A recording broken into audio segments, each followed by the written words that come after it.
Alfie is a WOR race winner. Jensen makes it 5 in a row.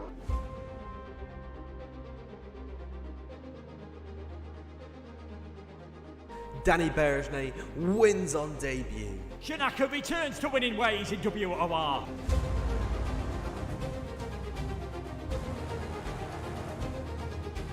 Season 12 sees a new man. It's Shadow. He is your Xbox champion. And Jensen is the new king of PlayStation. From the back row of the grid, against all odds, Nicholas Longy wins the title.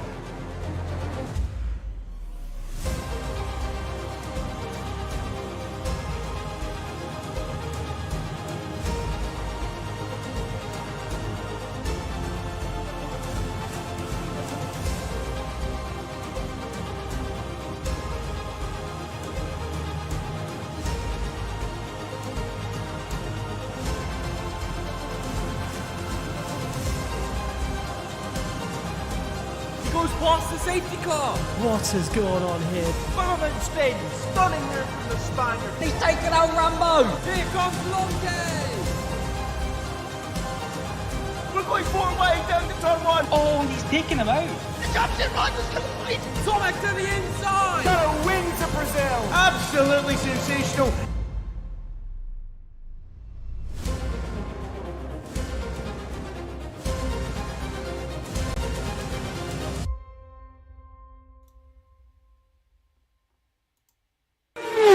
Good evening, everybody. Welcome to World Online Racing, round number 4 of what has been a fantastic championship so far. Lucas Blakely on top.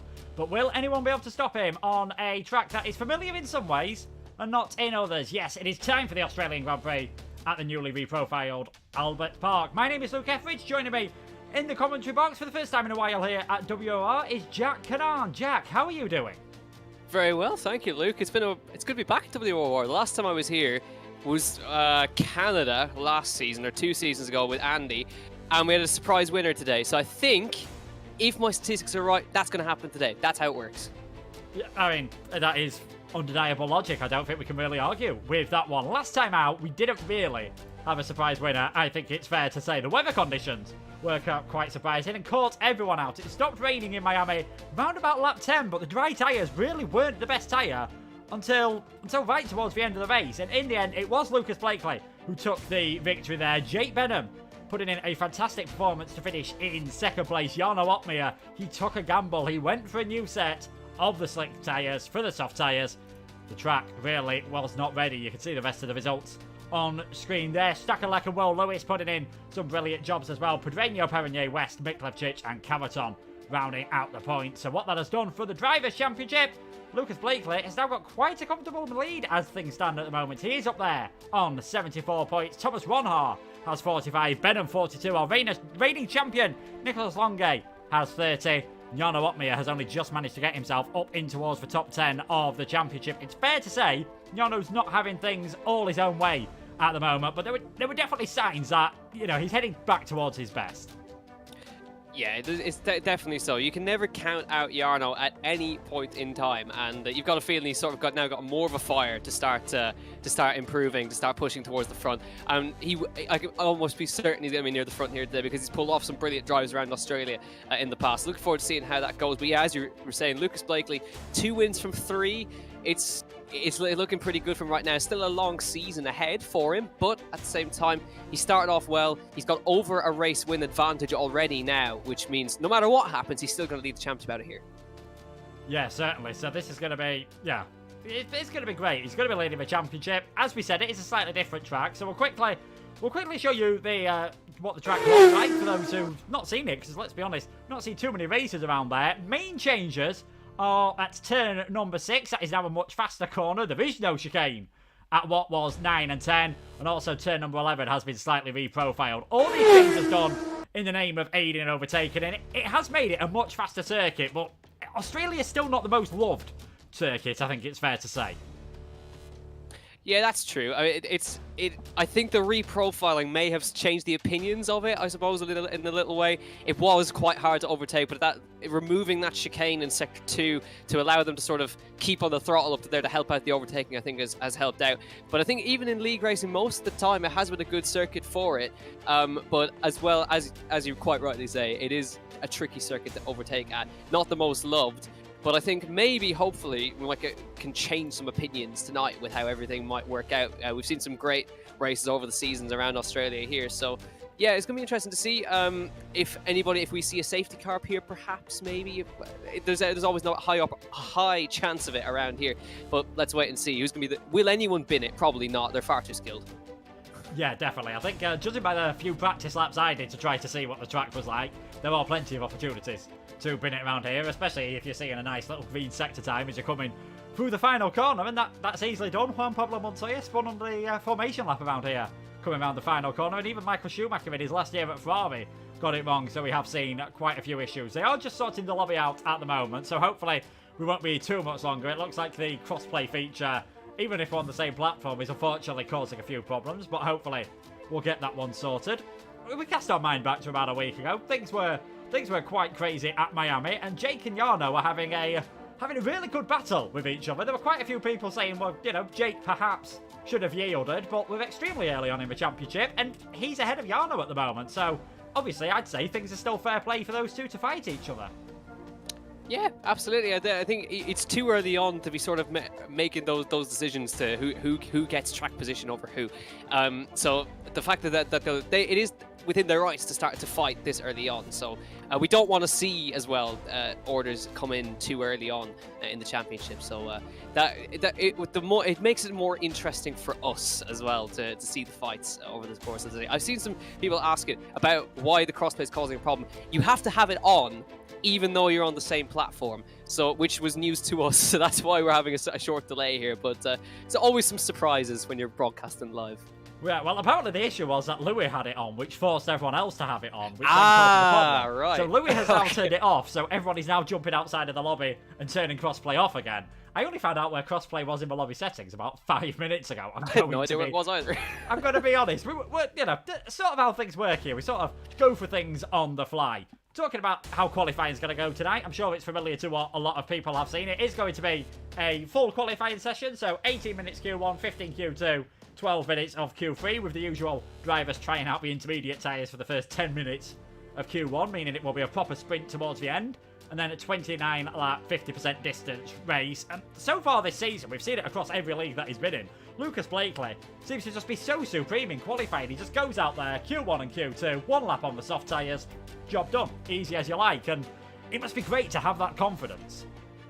Yeah, I wish I had that confidence sometimes. But it's great that he has that comfort, that he knows that he has the pace to just go out, do one lap, come into the pits, and he knows he'll get through safely, because even getting through into Q2 is particularly difficult with the standard of grid that we have as well, and particularly getting Q2 to Q3 is incredibly hard because it's so tight between these guys, and especially around the track like Australia, the margins are going to be so fine. So to have the comfort to say, yeah, I'll just go out and do one lap on the soft tires and I know I'll be fine. So and track position, I think, around here is going to be pretty key as well. But I think it's interesting to see. I think it's nice to see as well a new face, a debut for this season. We have actually got the full Merc lineup tonight. We've got Jarno and we've got Danny Moreno. And Danny usually goes around Australia, so I'm interested to see how he gets on.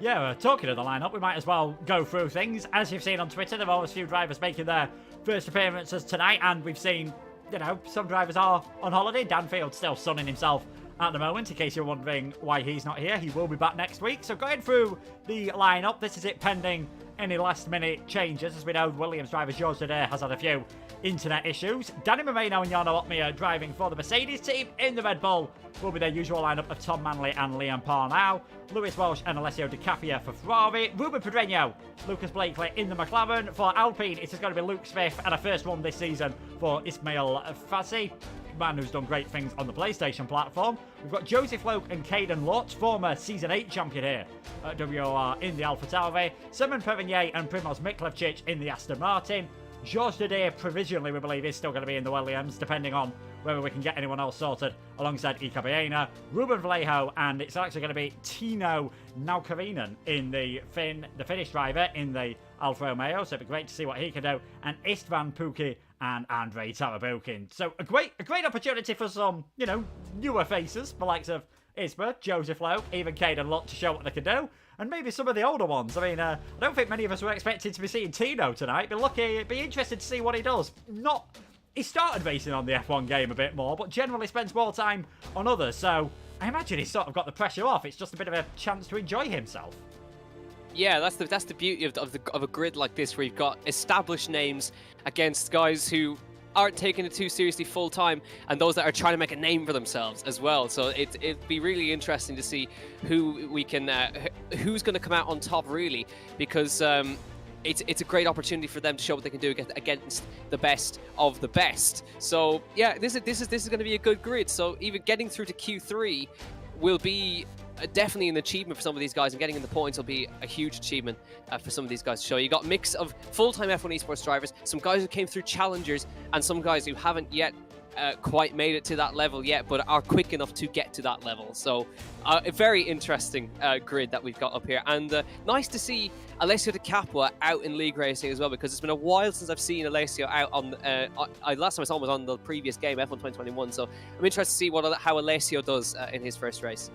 Yeah, it's been a bit mixed so far, but it has been sort of like that for the Ferraris, both of them this season, if we're being honest, and you can argue that in real life. But we'll, talking of the Ferraris, we'll go through the Constructors' Championship. It is McLaren at the top of the standings at the moment on 82 points. Mercedes second on 59, courtesy of that double podium last time out. Haas just 1 point behind on 58. Alfa Romeo are 49. And then AlphaTauri, Aston Martin, Williams, Alpine, Red Bull and Ferrari still there on no points. And it was so gutting to see last week with Lewis Walsh. Did a fantastic job, managed no stops on the pad, which is an incredible achievement. And unfortunately for him, just came home in 11th place. Thankfully, all the drivers are in the lobby. Thankfully, it won't be too long before qualifying's underway. What can we sort of expect from this session? Because as you've said, so out of all the races we've done so far this season, this is probably the most important qualifying session so far. Yeah, I think in general, what we're starting to get to know with this game is that qualifying is more important than it ever has been, especially with the tyre rule for Q2 is now gone. So we'll get into that when we actually get into Q2 and all that. But I always like to say that there's now 3 certainties in life. There's death, and there's taxes, and there's guys spending the first 10 minutes of Q1 on intermediate tyres. So get ready for that. Yeah, I mean, I still don't understand it in my own head, but, you know, there's a reason why I'm commentating on these things and not driving at the moment. They mainly seem to do it to try and get the setups working, but I'd argue if it's not working and you're on a set of soft tyres, I'm not sure what any good doing on a set of intermediates is really going to do you, but we'll wait and see how things go in this qualifying session. Thankfully, things are out. Thankfully, all the connections are now nice and green. Earlier on, they were looking, there was more red than you see at a grandstand at Monza at the start of this session. We were really getting worried about how things were going to go, but qualifying is underway. We'll get ready for Q1 out there on the circuit. Unsurprisingly, we're seeing drivers change to the intermediate tyres. Unsurprisingly, things nice and quiet at the moment, and you can notice the nice little WOR graphics we've got above the garages there. It looks like Jarno Opmeer is just getting ready to head out there on circuit, and someone else, I think just ahead of him, has started to make their way down the pit lane. Just waited to see which car that is at the moment. You can see there Jarno heading out, and it is actually Tino, first car out on the track. Yeah, Tino Nakarinen, who is back out onto the circuit. Nice to see Tino out on the circuit in that Alfa Romeo car, out on the intermediate tyres as well. Both of the Mercedes also coming out onto the circuit. Jarno leading that train. Danny Moreno in behind him as they make their way out. So now we get to see laps on the intermediate tyres around Australia in the dry. So like we said before, this is a common strategy. It's to check setup or check that your force feedback's working correctly. And, well, just, I suppose, get your eye in without wasting a set of dry tyres or a set of soft tyres by the sounds of it, really. But it's something that we see at every Q1 session, really, in league racing at this level. So you've got more than I would expect, actually, out on the intermediate tyres. Normally, there's only about 3 or 4 that actually bother to come out on the intermediate tyres, and then everyone else comes out later. But there's a good chunk, maybe close to half the grid is out on the circuit right now on intermediate tyres. And well, it makes it interesting as well. With this, normally I do enjoy seeing it because there was, I can't remember if it was Jarno or Fabrizio Donoso. I think it was Fabrizio Donoso actually, who liked to go out in the intermediate tires and just drift around the circuit for it to give us entertainment. So if somebody could do that, that'd be great. Yeah, it would. I mean, I've seen a few people on this game nearly have a crash. I think last time I was at Miami, unsurprisingly, with the walls being quite close to the circuit, didn't take too much pushing on the intermediates to really overheat them and cause problems. But the intermediates seem to be a very decent dry weather tyre on this game. I mean, these drivers could do times that, you know, some of the bottom tier drivers that we'll be seeing here at WOR across the different platforms probably wouldn't be too ashamed to put in. It does always amaze me, but we'll get a bit of an idea just on board with Tino on the, well, not really too much of a hot lap, but just get a bit of an idea of some of the changes that we are seeing around the circuit. And there's one of them, turn number 6, a lot shallower than before, so able to carry on a lot more speed. And then, of course, this long flat-out section, which gives you a brilliant slipstreaming opportunity. You'd be a very brave individual to overtake into 9 and 10, though. Yeah, you certainly would. He's going to come up to that section now, flicks it in, and you really have to be brave through there if you want to put a move on. You got to be very much alongside. Tino running a tiny bit wide over the curb there, with a gravel trap waiting to greet you. If you run slightly wide, it will grab you and spit you into the wall, and then hard onto the brakes into the next couple of sections. In sector 3 we're into now. This is all exactly the same as it was before, but again, coming up to one of the slowest corners on the circuit, down into these low speed corners around the right hand. This will be the first time on the board, but not the first representative time on the board for Tino Nakarinen. Comes across the start finish line, and that'll be the first time on the board of 122.228 on the intermediate. So everyone who's out on the circuit at the moment is out on set of intermediate tires. There's only a couple who've actually bothered. Well, actually, as I said, Joseph Loke has decided, nah, I'm coming out on the dry. So we actually have somebody on the soft tires, thank God. Yeah, Joseph Loke, who we normally see on different platforms, on the Xbox, of course, putting some fantastic performances. PSR Square, what a few of you people might know him as there we go, Jack and Jarno go fastest of everyone. Jack West is actually replacing George Dada tonight, so unfortunately George can't make it, but Jack has stepped in as a last-minute replacement, and those times give you an idea straight away of just how much quicker this circuit is, because you've been lucky. You wouldn't have got times like that on dry tyres on the previous games. These drivers are now doing it on the intermediates, obviously, with being a much faster track. And I think why we're seeing Joseph on a set of dry tyres is, like I said, we're not used to seeing him. No disrespect, we're not used to seeing him in a top tier on the PC. So this full qualifying is completely new to him. So he's just completely smashing the rule book to shreds here. He's just doing what he'd normally do. Laps on a set of dry tyres on a dry track. Who'd have thought it?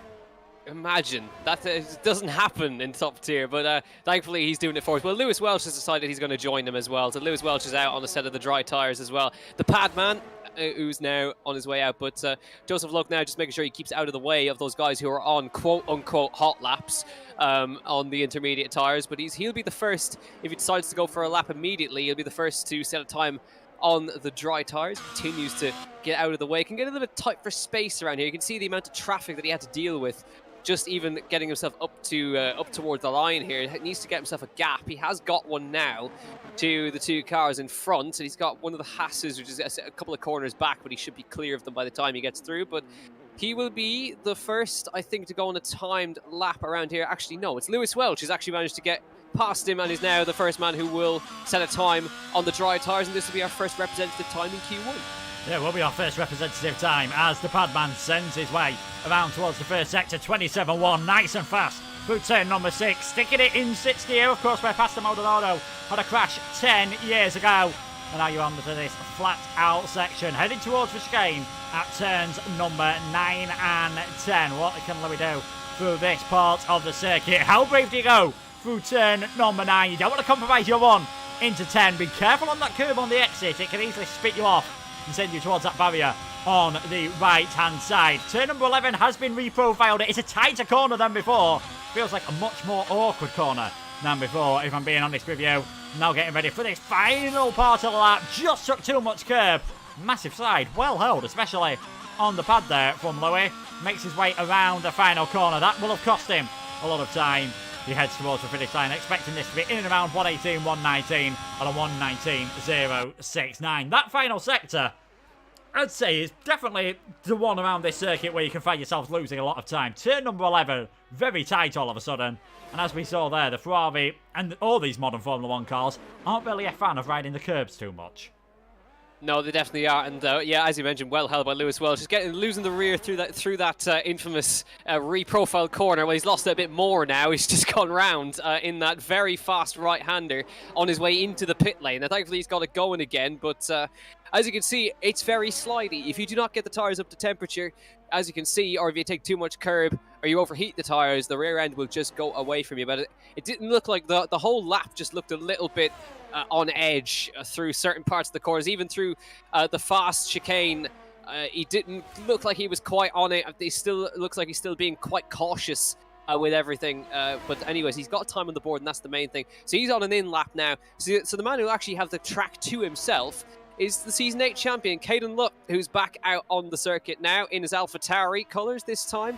Soft tyres on, and he's got a whole track to himself to get a hot lap done.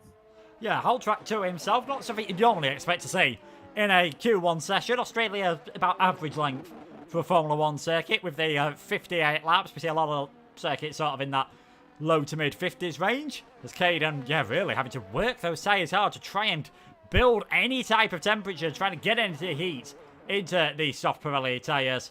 And we'll see what he can do through this first lap. 27.1 for the first sector was what Lewis Welch did. First time we've seen Caden Lutt in league racing for quite a while. I know he's been having a few issues with his wheel. Hopefully, everything works nice and well for him tonight. Really attacking that curb at turn number 1. Now onto the second DRS straight. There are only 2 detection points, but 3 DRS zones on this circuit.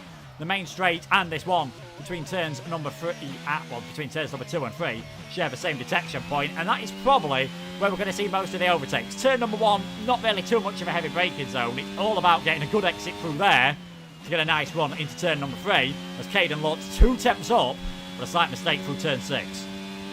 Yeah, just got on the power a little bit too early, but he managed to save it. But he's already about 2 tenths up on what Lewis Welch did in the first sector. So he's getting down now to the fast chicane. See how he attacks this compared to Lewis. Flicks it into the left. A little bit of understeer on the way through the initial part, but sorts it out mid-corner. Oh, with the DRS open now down towards sector number 3. Looking very, very tidy so far for Caden Lutt. Now this really tight right-hander. He's got it in onto the curve. Very nicely taken by Caden Lutt there as he came through the right-hander. Managed to get it all sorted. Car just getting out of the way in front down to the last 2 corners now. It's the apex nicely in the second to last corner. Back on the power, feathering that throttle through the last corner all the way out to the left-hand side. A little bit of a rear end slide, but he gets it all over the line for a 1 minute 17.659. And that is the first time on the board. And it is now going to get a bit crowded, Luke, because everybody's out on the circuit at the moment. Yeah, everyone trying to, if they can, like we said, what Lucas has done so far this season, managed to get it done. Well, managed to get one and done. Get your lap in straight away. It's going to be Tino, the first one of this main bunch, who's trying to set a lap at the moment. 26.7, a couple of attempts faster than what we saw Caden Lutt do through Sector 1 as well, and much cleaner through that first part of the second sector. We'll see what he does on this long, flat-out run. What sort of speeds are they going to be able to expect? You'd expect a bit more downforce on the cars around this circuit with how important the corners are. Not quite getting up to 200 miles per hour, so just under 320. Really taking a few liberties through that curve at turn number 10 as he now makes his way through the final sector, and you can just see traffic paradise, as I think Yuki Tsunoda would call it. There are cars everywhere trying to obviously get out of the way, but trying to make sure their tyres are still in a good condition for when they start a lap. That was a bit close with one of the Alpine cars there. That would have been Ismail Fassi just preparing for his run. And what can the Finn do as he heads towards the finish line? Tino Nakarainen heading towards the line. 1:17.596, fastest we have seen of everyone so far. And the championship leader, Lucas Blakely, he is just making his way now around.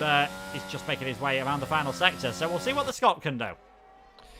Yeah, let's see what Lucas Blake can do. Istvan Pukki went fastest in sector number 1, so let's see how he gets on. Simon Perigny goes to the top, 17.3. Istvan Pukki just behind him, 17.4. But here comes Lucas Blakely to set a time of a 17.0 straight out of the box. And that will surely be enough to see him through. But that is classic Lucas Blakely right there. 3 tenths on everyone else so far. And let's see what he can what else? How can he improve even more? Jarno Wotmir, though, let's see if he can get any closer. Around the last corner comes Jarno Miklavčić into third. Here comes Jarno Wotmir then across the line. He goes to a 17.383 on his first run. Danny Moreno has actually invalidated his run. Andrew Tarabukin with a good effort, 17.266, slots into second. But as you can see, it's just classic Lucas Blakely. One run straight to the top, 2/10 on everyone else. I mean, nearly a quarter of a second in esports terms is a great massive chasm. We've seen entire top 10 separated this season by a quarter of a second. And as I say that, Ruben Pedreño makes it a McLaren 1-2. This is a circuit where McLaren, of course, have had plenty of success over the years in real life, taking many great victories. Hakkinen 98 on the way to winning the title. Button getting his first win for McLaren in 2010 here, and Hamilton getting his win in 2008 on the way to the title. It's not looking bad for McLaren at the moment, leading the Drivers' Championship, leading the Constructors 1-2 in this session so far. De Capua, Baena, Fassi yet to set a lap at the moment. Western Moreno yet to set a valid lap on a set of the slick tyres. We'll see what Jack West can do as he throws his car around the final sector. How much more life has he got left in those tyres? I'd say Blakely's looking safe at the moment. Possibly Pedreño and maybe even Manley, but I feel any further than that, it'd be a brave decision to not go out once again. Yeah, it's always a tough call. Alyssa De Capo bails out of his lap, so he's not happy with the lap he was on right there. So it's now sort of trying to see who's in the drop zone. At the drop zone at the moment, Lewis Welch just in, Jack West, Danny Moreno, Alyssa De Capua, Iker Baena, who's on a lap at the moment, and Ismail Fassi, who's invalidated his run. So he's going to have to go again. Iker Baena, he's about to come to the final corner to get a time on the board. Comes to the last corner right now, see if he can get himself out of the current drop zone, cross the line, and he goes into ninth, 17.426, which demotes Lewis Welch into the drop zone. And Lewis Welch is actually facing the wrong way again. He's really having a tough time. He was on a push lap, and he's looped it around on the exit at turn 11 right there, and seems to be struggling with the rear end of that Ferrari. Yeah, so not ideal whatsoever. He's also struggling on his ERS, which was something I noticed on Iker Baena's lap. He didn't really have any deployment coming out of the final corner. That red light was flashing. Without that, could have got himself up ahead of Joseph Loke, you know. It wouldn't have gained him too much time. When that's all you need sometimes in these sessions. We've not had representative times from Lewis Welch, Jack West, Danny Moreno, Alessio De Capua and Ismail Fassi. And that is why they are your bottom 5 at the moment, as things are very quiet out there on circuit, apart from Iker Baena, who's on his way back to the pits, and apart from Caden Lott, who is trying instantly to try and get himself out of the danger zone. Just invalidates coming out of turn 6 again, finding things quite tricky through that corner. And I don't know about you, Jack, because I feel like me, you've been playing the F1 games for quite a while. When I drive this circuit, I still can't get in my head just how different that corner is. It wasn't a change that was spoken about, but you've really got to sort of get used to attacking it a lot more than you've been able to do on previous games. Yeah, I'd agree with that. The apex seems to be a lot earlier, and you can carry so much more speed, but also that lures you into a false sense of security that you can carry so much speed into it. And Caden was also just the victim of that there, as he threw it into the right-hander, just ran it out slightly wide on the left-hand side, picked up the invalidation. So as you quite rightly were pointing out, top 3 think they're safe. 17-0 is most likely safe. Pedreño and Manley with a low 0.2 looking safe at the moment, but it is so close down the order right there. I actually could just see Liam Parnell, Ruben Vallejo have set the exact same time down there. But you can see Iker Baena, Istvan Pukki, Luke Smith, Liam Parnell, Ruben Vallejo, they're all on a 17.4. So they're all very, very close together. An improvement of a 10th would rocket them up the order a couple of positions. But it's crunch time really now, because nobody, I suppose, from, I would say maybe Joseph Loke down, is guaranteed safe at the moment. Maybe Tarabukin and Miklavčić could be safe, but I think everyone else is very much in danger of getting knocked out, and it's going to get tight for space around the order. And I just saw poor old Tino Nakarina just got held up massively in the first corner by a Ferrari who was trying to get out of their way. Alessio De Capo was actually on an outlap coming out of the pits, and Tino was completely unsighted, and he has to go again. Yeah, it's not the friendliest of pit exits, this one at Australia. There's definitely more awkward on the F1 calendar, but Tino there just showing how dangerous that pit exit can be. So he's not going to be able to get a hot lap in on this occasion. Tarabukin clearly feeling like he is safe. And it is up to Ruben Vallejo, who just invalidates as we go on board with him there. So he's not quite enjoying himself. What can Danny Moreno do? First time that we've seen him this season here at WOR. The Spaniard just trying to get into league racing a bit more ahead of Formula 1 esports whenever that may be taking place, of course, as Moreno just covering that curb there at turn number 4. Surprised that doesn't have more of an effect on these cars. We'll see what his sector time is. 26.5 is very handy indeed from the Spaniard. This could be an absolutely fantastic lap time. Could we even see 1 minute 16 in this session? What do you think the cut-off time is going to be? Ladies and gentlemen, let us know in the chat. Thank you so much, everyone, for being so engaged and letting us know your thoughts. And if you want to catch up with the rest of the WOR action, make sure to hit the subscribe button to get all our action across PC and also the Xbox and PlayStation tiers, which are starting shortly as well. Into turn number 11 now for the Spaniard. Nice and careful. He's got that car on the right-hand side. That Williams seems to be the last bit of traffic that I think he's really going to have to deal with. The Alfa Romeo should not get in his way. So is this lap going to be good enough for Moreno? It's going to be really his one and only shot at getting through into the next part of qualifying. Danny Moreno heads towards the line. It is more than good enough. 1:16.977 from the Spaniard. Fastest of everyone. And that might just make a few people, maybe Tawabukin and Manley, think, oh, have we retired a tiny bit early here? Yeah, that I was watching that lap on board was so tidy. It was a joy to watch. That's classic Danny Moreno across the line there. That was a brilliant lap to watch. And I saw Alessio Di Capua is parked on the side of the road. I think he spun in turn 1, went down the escape road, and has now had to get going again. So he's definitely out of qualifying. Lewis Welch, well, he's definitely out of qualifying now. That's a huge spin that he's just done in that middle corner. Caden Lutt is on another lap. Tino Nakarinen is also on a lap. Danny Moreno quickest. Luke Smith up to 3rd right now. There's a lot of cars kind of stopped trying to get out of the way of each other.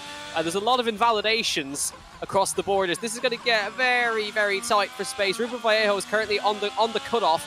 Liam Parnell, he's actually been in the wall, missing his front wing, so he's out. Tino Nakarinen to the line now. Is he going to make it through? Yes, he does for now. Demote Vallejo down into the drop zone. Liam Parnell is going to be out. Caden Lutt is on a time. He's a 10th and a half up on his time. That'll be tight to get through if he manages to get an improvement here. Gets into turn 11, onto the power. A little bit sideways on the way out there, but it looks like he could just about do enough to get through into Q2 here. Everyone else seems to think they're safe. Everyone else sort of invalidated their times across the board.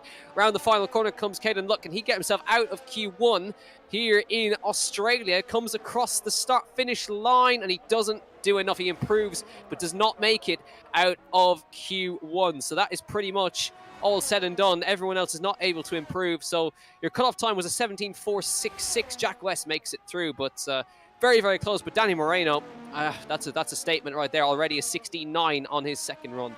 Yeah, his first real clean lap that we saw him get in, and Moreno going faster than everyone. Quite an anticlimactic end to the qualifying session, if we're being honest. We were expecting a few more drivers to improve, but I mean, we saw Luke Smith get himself up into 3rd place with a fantastic run. Ismail Fassi making it 2 Alpines in the top 10, but outside of those two and Danny Moreno, not really too many major improvements on that lap. And Jack West sneaking his way through then in the Williams, a very, very last-minute reserve, sneaking his way through by 21 thousandths of a second. And look at that, Vallejo and Parnell, identical times.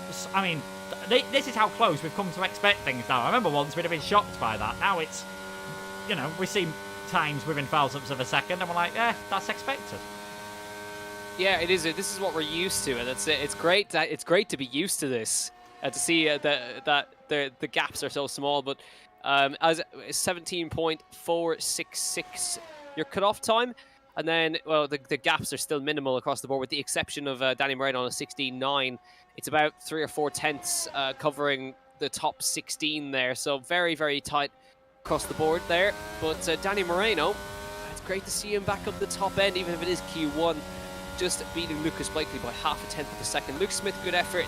Ruben Pedreño and Tom Manley, top 5 there. Jan Watmer making it through into Q2 as well. But the bottom 5 made up of Ruben Vallejo, Liam Parnell, Caden Lutt, Lewis Welch, and Alessio Di Capua, who will start from the back of the grid. But it's shaping up to be a good qualifying, I think, because even that early lap from Danny, watching the onboard, he looks like he's got the car sorted out, and it's looking there was no hints of oversteer or any struggles with anything there. So that's going to be an interesting battle between himself and Lucas Blakely. But bear in mind, Lucas Blakely only did 1 lap, and it was a 17.0.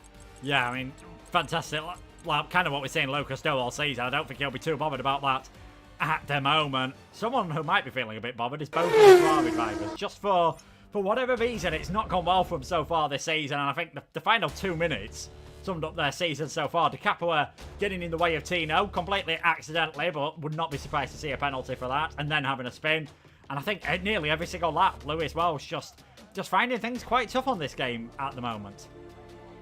Yeah, every time I sort of cut to Lewis, he was struggling with oversteer, or he was having a spin. So obviously not happy with the track or the setup or whatever is happening. But yeah, Ferrari really struggling. Lester De Capua struggling just as much as well. But now Q2 underway, and this is where we really reiterate, of course. Remember back on the previous games and the previous F1, the tyre that you set your fastest lap on in Q2, and if you're in the top 10, you have to start on the tyre that you set your best time on. That rule is now gone, so that means now it's just a straight fight for pace to get inside the top 10. Makes Q2 closer, but arguably makes the strategies a little bit boring. Yeah, it does. I mean, it's great to see everyone having to go for it in Q2, but I do sort of miss the gamble that drivers would do, wanting to start on mediums rather than a set of the soft tyres, and there'd always, you know, quite often be one driver that would get things wrong, get a bit too far, to be starting in 11th, but then they'd have an opportunity in the race starting on the better strategy. So you don't really see too many of those crazy performances coming from 11th and down, but likewise now, if you started from 6th to 10th, you've sort of lost that disadvantage than you had previously. Let us know in the chat, are you a fan of the restart of the fresh tyre rule for Q2? Or do you think we should go back to how things were last year? Do you think Formula 1 should go back to how things were last year and add that little extra bit of strategy? Quite a lot of the drivers heading out there straight away. Lucas going out. I wonder whether Lucas is going to go straight out on there on a fresh set of tyres. Would not surprise me if the majority of the pack obviously needed to use 2 sets in Q1. So it would not surprise me if they're on a used set. So expect to see slightly slower times at the start of this session.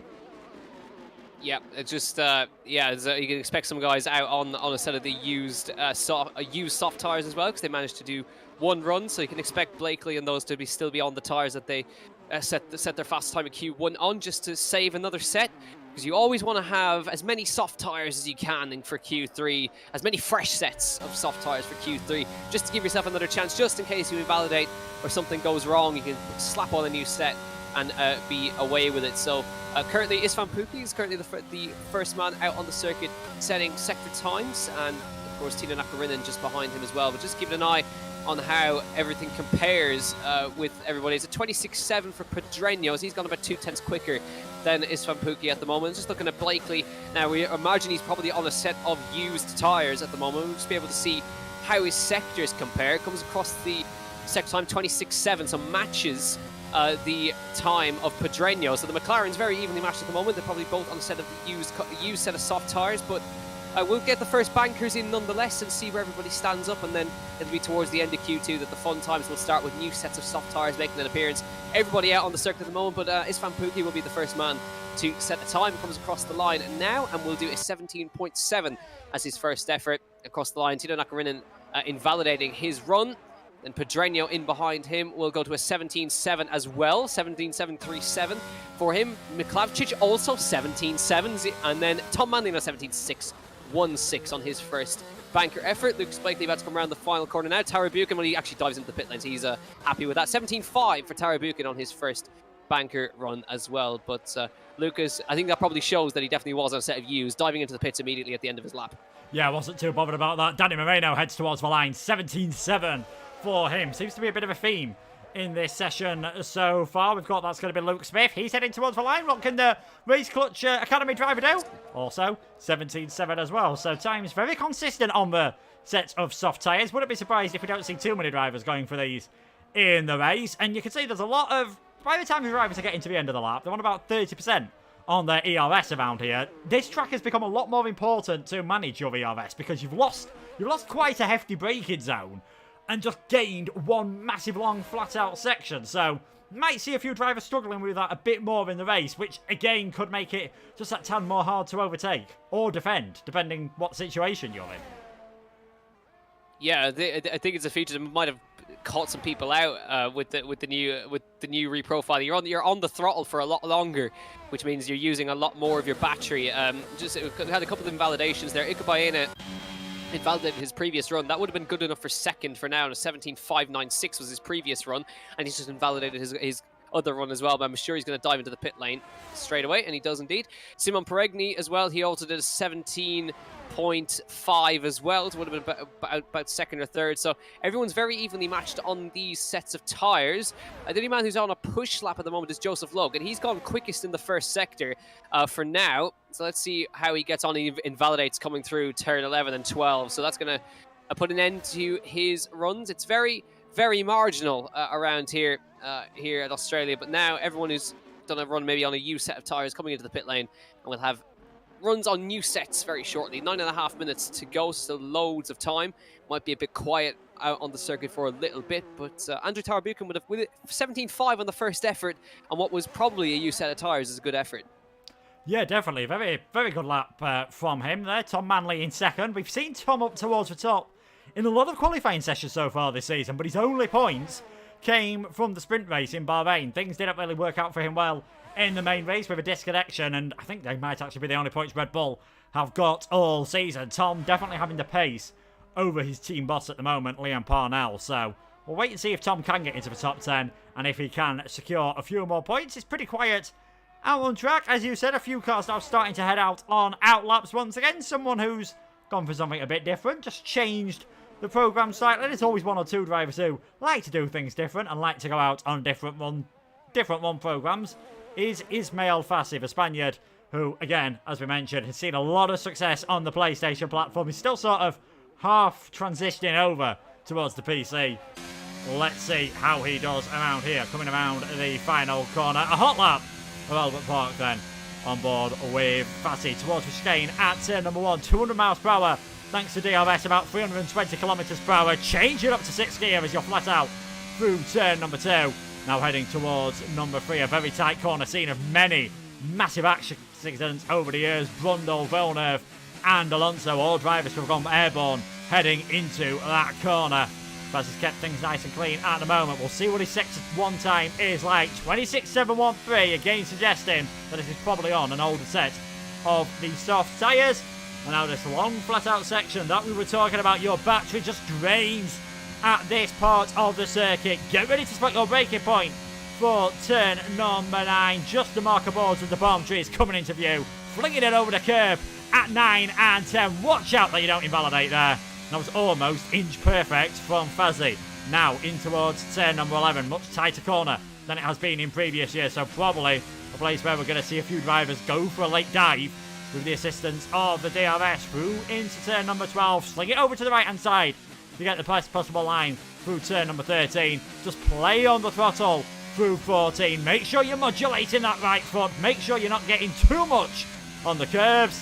And Fassi with a 17.3, fastest that we've seen from anyone at the moment. Quite a good lap, and again, definitely one where there's more timing, especially out of that final corner. Yeah, he'll know that as well, but I've been watching on board with Lucas Blakely.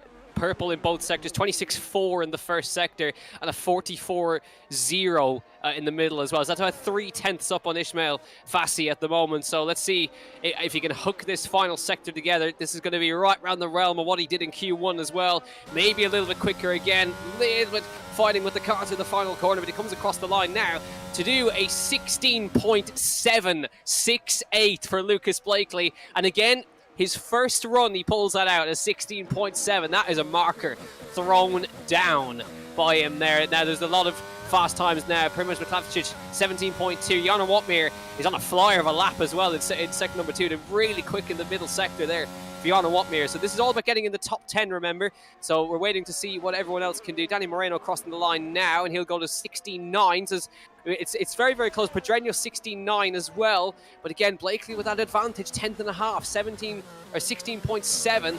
Jarno Watmir about to come to the final corner now to set his time. Iker Bayen on a 17.0. This is a good lap from Jarno Watmir if he can hook it up together. Towards the line he goes, and goes to a 17.1. Didn't quite hook that final sector together in the end, but it's a consistent theme again by the looks of it. Lucas Blakely as it was a 10.5 in front, but Tom Manley has also pulled a 16.7 out of nowhere. Yeah, fantastic time there by Tom Manley, and I think we've had Saj Dalkis sum it up in the chat here. Scary, the McLaren lineup at the moment. Blakely and Pedreño all looking on it. Moreno tried to match it, couldn't quite get there. Manley was the closest at the moment. We've just seen, I think, Luke Smith cross the line and go in towards 5th place. Perrier, the only driver yet to set a lap at the moment. What can he do in the Aston Martin? Goes into 8th, just ahead of his teammate. I said he was the only man yet to set a lap. We have got, of course, Tino Näikäväinen heading his way around the first sector as well, a 26.6, and not quite up there with the best at the moment. Would I be too surprised, given by his performance in Q1, and again, as we mentioned, given the fact that he's not really as familiar name on the league racing scene as he used to be. Wouldn't be too surprised if Tino does not make it through to this session. Let us know in the chat who you think is going to get through to the top 10. All those on the 116s are probably feeling very comfortable at the moment. Luke Smith and Ika Baena, possibly. I think everyone else is definitely going to have to go once again, and it shows you just how good a fresh set of tyres are. What was looking like a very good lap time from Andrei Tarabukin earlier is now talking nearly a quarter of a second off of being good enough to get into the final part of quali. Yeah, and that's the level we're talking about. Those improvements is what we're looking for. So Tino Näikäväinen bails out of his lap. He was looking good in the middle sector, but decided to bail out of it in the end. We're looking at Simon Perigny is also on a lap by the looks of it. We're trying to see if he's going to come into the pit lane at the end of this lap. It's looking like he might, and he does come into the pit lane. So there's nobody out on the circuit now for now. So there'll be now definitely runs on fresh sets of tyres coming up now. So everybody's in the pit lane.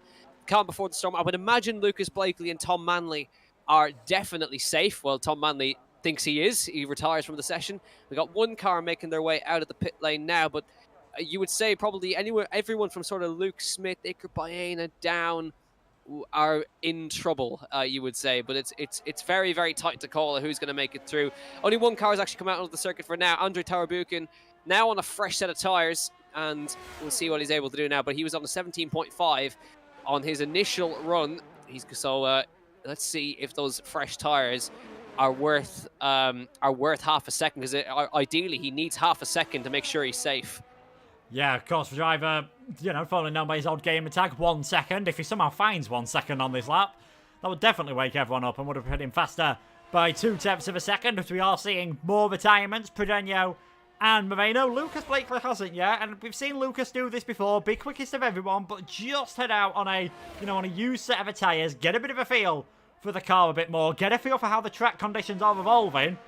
Of course, in Q3, you are only going to have 12 minutes, and there will not be any sandbagging on the final runs of Q3. That is guaranteed. And nearly everyone now out there on the circuit. Pookie just making his way out of the pit. Smith and Baena still in there in 5th and 6th. Probably just borderline as to whether they're feeling safe at the moment. And we didn't see too many improvements on the final runs last time. But now you've got the likes of Tarabukin, Loke and Pookie that haven't done a lap on fresh tyres. And you've got Näikäväinen, who hasn't done a lap in this set whatsoever. So I think if you're in 5th and 6th, you might not be feeling too comfortable. But Luke Smith, he thinks that 1:17.0 is good enough. I think he'll be right.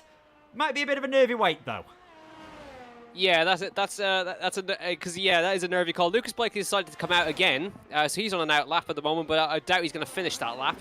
But Andrei Tarabukin now, he's on his final push lap, his final attempt, and let's see how his sectors will hold up compared. He needs at least half a second to get himself through into Q3. 26.5, so not quite there in the first sector already for Andrei Tarabukin. So he's about a tenth and a bit off of Lucas Blakely, but not a bad first sector overall for Andrei Tarabukin. So if you can keep it up, keeps the improvement going up towards 6 sector 2 split. How is it looking there? 44.2, not too bad, but 0.2 off of Blakely as he came through there, but still maybe enough to see himself through. Look at here, Ismail Fassi, 26.6 in the first sector. He's just outside the cutoff, so he needs an improvement. He is improving, but he needs a bit more of an improvement to see himself through into the next part of qualifying.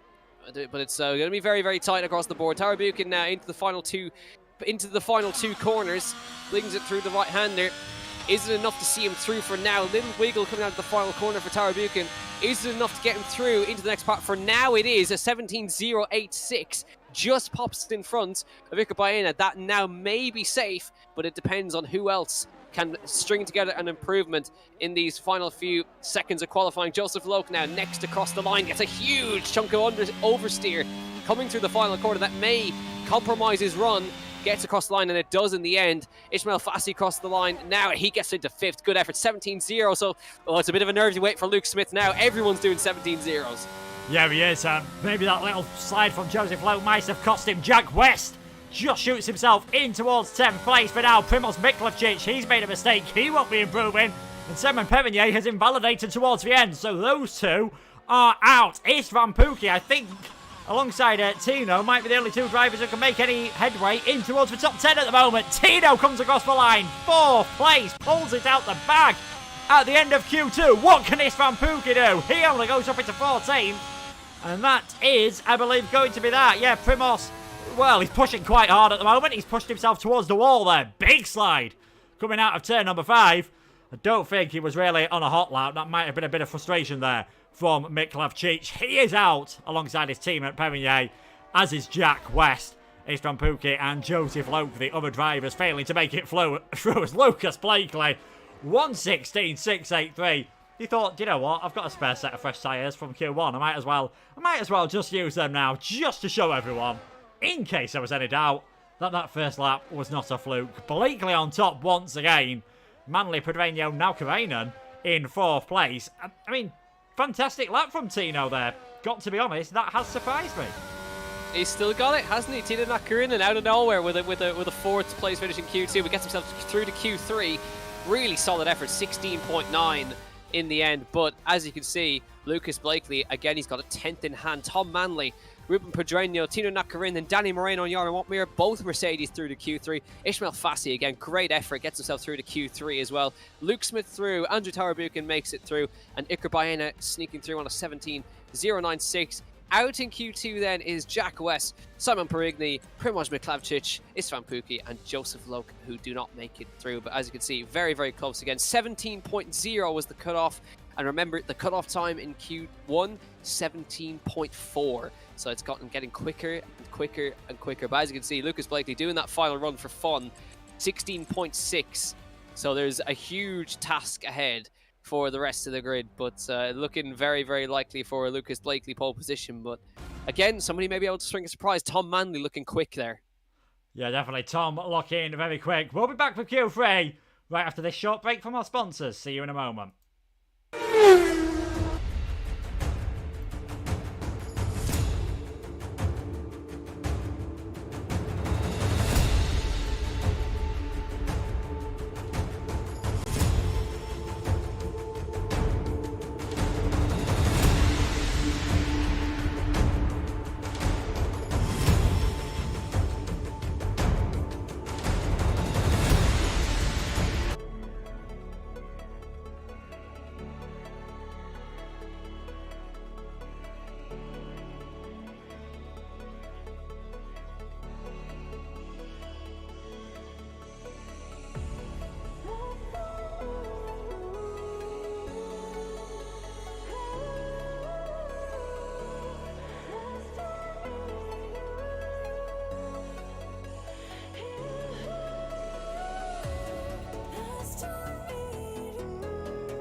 Used tires in the first run, so don't expect the first couple to be representative, let's say, but banker efforts in Q3 very, very important.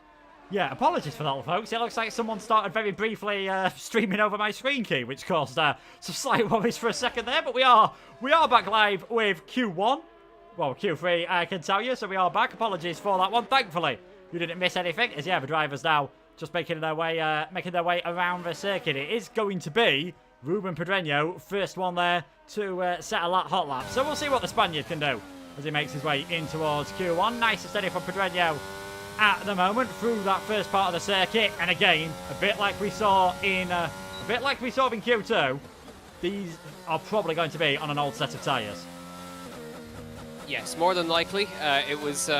You expect these guys just to do a first run on the used set of tyres, just to also get themselves a delta to work with. It's better psychologically to have a green delta next to your name, or next to the top right, rather than a red number. But Ruben Pedreño will be seeing red now because he's just invalidated his first run. It was a good first sector as well, 26.5 in the first sector for Pedreño, but he won't get to finish that lap because he's managed to invalidate that run as he comes through that sector now. Tino Nakarinen was on a lap, but he's actually binned it in the wall and is missing his whole front wing, so he's going to have to come in and get that replaced. So not the best start to those runs for everybody. Looking at Iker Baena, on a 44.4, so that is definitely a use set. That's going to be in the wall for Baena. Spins it round in turns 11 and 12, catches the curb and round it goes.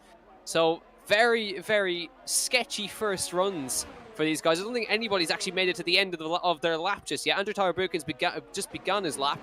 We'll see what he's able to do in the first sector, but everybody who did their first runs there either invalidated or spun. So interesting first runs there, but not ideal for your first runs. You want to make sure you get one on the board, but not ideal at all.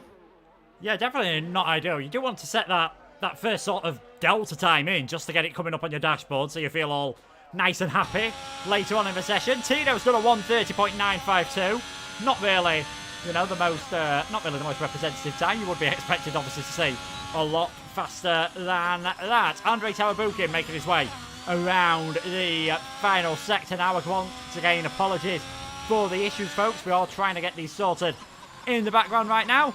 We'll see what Tawabukin can do round the final couple of corners. What's it going to be for Andre in the Haas? He heads towards the finish line on a 1:17.2. Again, these are all going to be on a used set of tyres. One man who might not be on a used set, though, of course, is Lucas Blakely. No, probably not. He's about to begin his first effort right now, heading down towards the first corner, so we'll see what his time is going to be. Across the start-finish line now, spotted the braking for the first corner, flicks it into the right, hits the curb nicely. A little bit of a wiggle through there as he came through the second part of turn number 1, but gets it sorted out. Up towards turn 3 he comes now, spotting the braking for this corner, flicks in loads of speed, carried in loads of rotation on the front end as well. Nicely taken. Round turn 5, gets a little bit of oversteer coming through there, so not absolutely ideal for Lucas Blakely, but this will be, of course, a banker effort. 26.5 in the first sector, sort of matching the pace of everyone else around. Looks a little bit slidey in that first part, but again, this is just a banker effort for him at the moment, so but he'll know that there is still time on the board for him. Up towards turn number 9 he comes then, flicks it in to the left, hits the curb on the left hand side, back again to the right hand side. Careful not to run too far over the curb right there. It always makes me wince when they go over the curb, so you're half expecting to spear into the wall on the right hand side. Down into turn 11, then hits the apex nicely, back on the power he goes again. Up towards turn 12, just getting that throttle feathered through there. Turn 13 he goes then down to 3rd gear, short shift up to 4th gear. Down the last corner he comes again, so not the tidiest, absolute tidiest of laps, but again, this will be a quick time from Lucas Blake. It comes across the line to set a 16.6. I said it wasn't tidy, but it's the fastest he's done so far.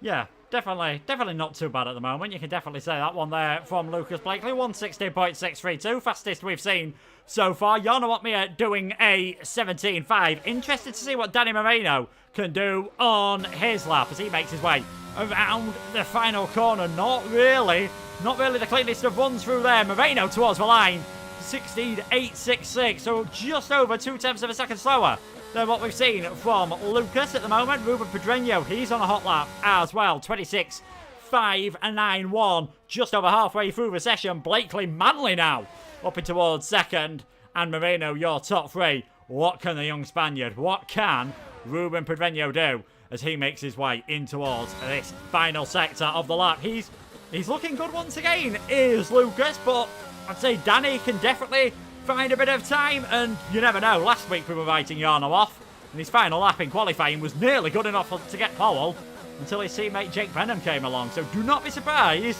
if the Flying Dutchman finds his way towards the top once again. Absolutely not. Crossing the line, good effort for Ruben Pedreño, 16.9 on his first run. With Jarno Opmeer, that is not a representative time from Jarno Watmere on the board right now, 17.5. You can be sure he can go quicker than that. Peels into the pit lane now, bolt on another set of tyres. Luke Smith has invalidated his runs. He'll have to go again, but Lucas Blakely again, 10.5 advantage over Tom Manley at the moment. That's looking like the most likely grid so far. A front row of Lucas Blakely and Tom Manley. Daniel Moreno, though, like that's the fastest he's managed so far, 16.866. And Ruben Pedreño on a 16.986. Looking, his first sector was really, really good. It just seemed to just start losing time in Sector 2 and Sector 3 particularly, so he'll know that he has time in this back pocket. But it's going to get now, everyone's going to come back to the pit lane, and this right now, it's always around the 3 to 4 minute mark. It's like what I like to call the calm before the storm. Everyone comes in, sits in the garage, puts on a new set of tyres, and this is now going to be crunch time to fight for pole. Yeah, it is going to be crunch time at the moment for the fight for pole. This is going to be absolutely brilliant at the moment. I do feel sorry for you guys, but I'm seeing the F1 stream at the moment, so I'm not quite sure what is happening for you. It is towards the end of the session, and there you go. 3 minutes 45 remaining. Blakely, Manley, Moreno, Pedreño, Tarabukin, Otmere, Nalkarainen. The only drivers that have set a time, Baena, Fassi, and Luke Smith. They're going to have to leave things. Quite late on. We did see someone say that time for Lucas would be good enough to get pole position. It may well be. He'll definitely be heading out there again, though. Yeah, absolutely. He will definitely be going out again. Just to see if he can go even quicker again. But it's the quiet time now. There's 3 drivers that haven't managed to set a time yet, which is Iker Baena, Ishmael Fassi, and Luke Smith. So we know that those guys can also go quick. And also Tino hasn't set a representative time. Remember, Tino did a 16.9 in Q2 as well. So we know that he's got pace as well. He got his potential for a top 5 qualifying. And now cars beginning to make their way out onto the circuit. And it will be, I believe, Andrei Tarabukin will be the first man to come out onto the circuit, and it is indeed, followed by the Red Bull of Tom Manley, who's coming out onto the track right now. So those 2 guys, the first to lead everyone out. And this will be the final runs of Q3.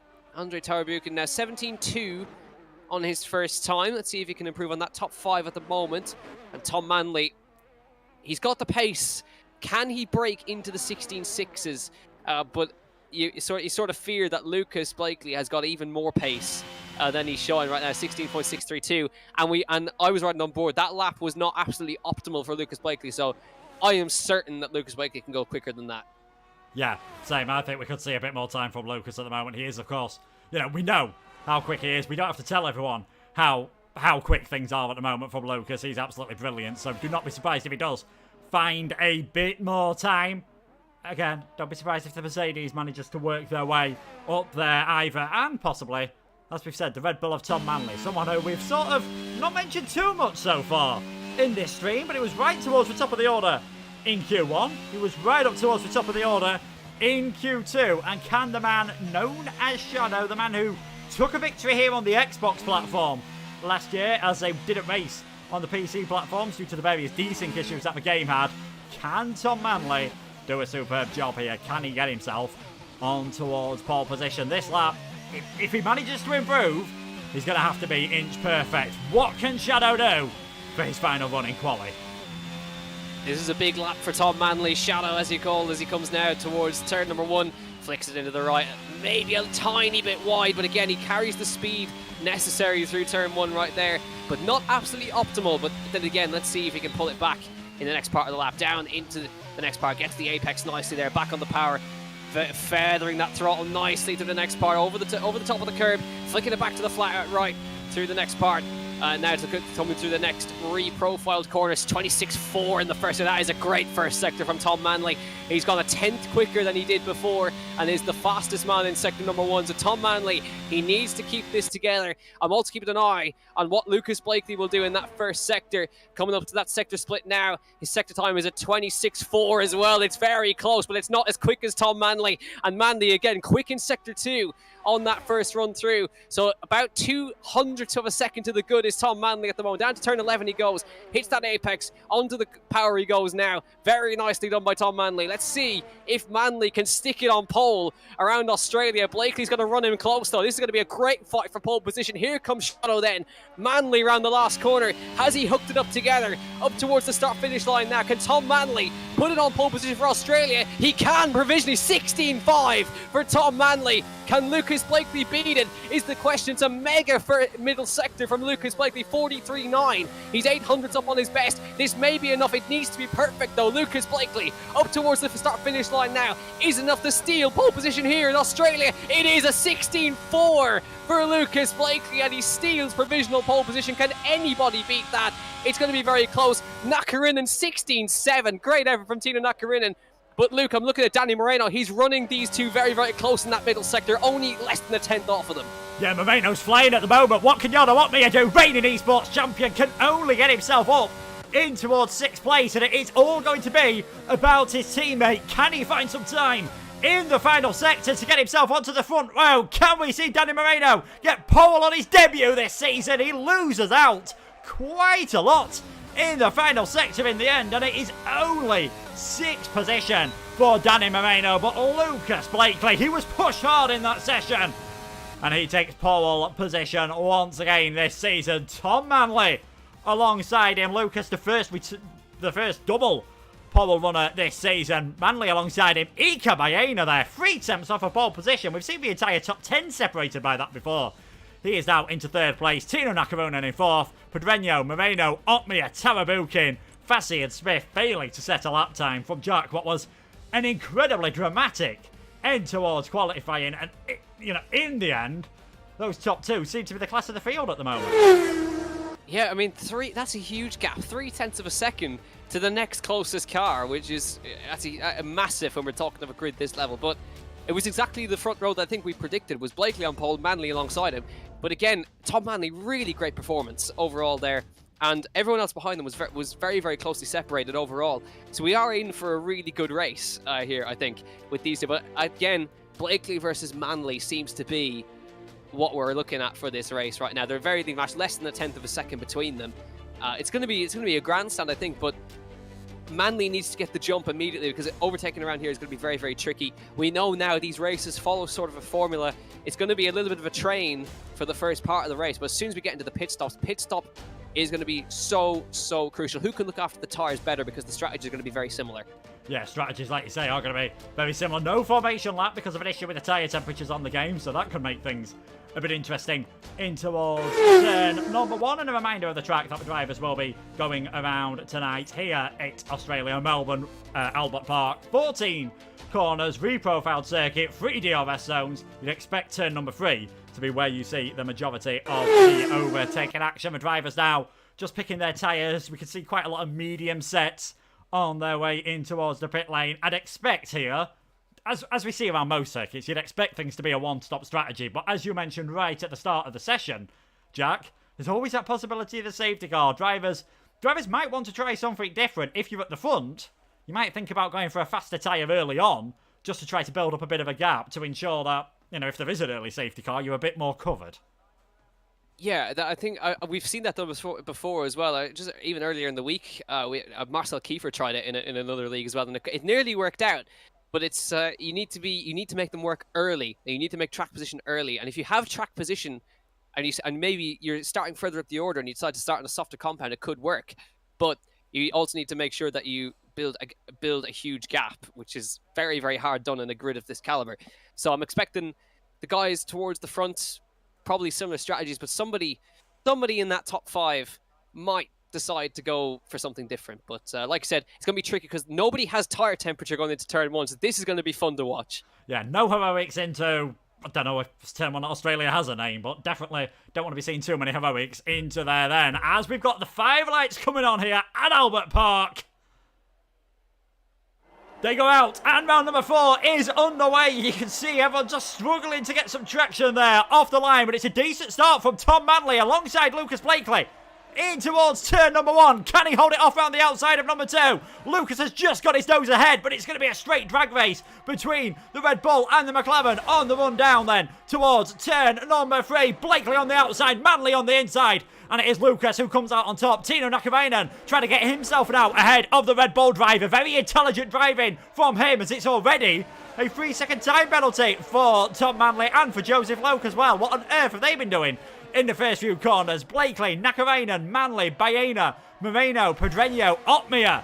Your cars as you come through the first few corners, as we get what tyres everyone has gone for the majority of the field are on the hards, except from Loke, except from Tino Nakavainen, who takes the lead of this race. That was one thing I didn't expect to see, is Tino Nakarinen taking the lead of the race on lap number 1. He's gone for the mediums, gone for the alternate strategy, and he's now taking the lead of the Australian Grand Prix for now. So he leads the race. Lucas Blakely in front of Tom Manley. That's surely a double warning for Tom Manley. There's no way he's picked up a penalty that early on in this one, but a great start from him, you have to say. There's been some issues further down by the looks of it. There's a couple of cars going slowly in the final sector. I think there was a coming together between 3 cars there, but back underway they go again. Nakarinen leads after lap 1, Blakely second, Manley third, Ikabaina in fourth, Danny Moreno now running in 5th place, Pedreño, Opmeer, Smith, Tarbucken and Perigny. Joseph Locas, as you mentioned, on the mediums as well. He's trying to make these work. We're trying to go around the outside of Fassi into turn 1, and he does make that move. Very nicely done as he came through turn 1, but now everyone's settling in behind. But tell you what, Blakely had to fight hard on lap number 1 there. He really had to squeeze Manley into turn number 2. It was all fair in the end though, and Blakely held on to that track position, and unfortunately the penalty for Manley, which I'm sure is a double warning, I'm sure it'll get removed, but not what he wanted early on.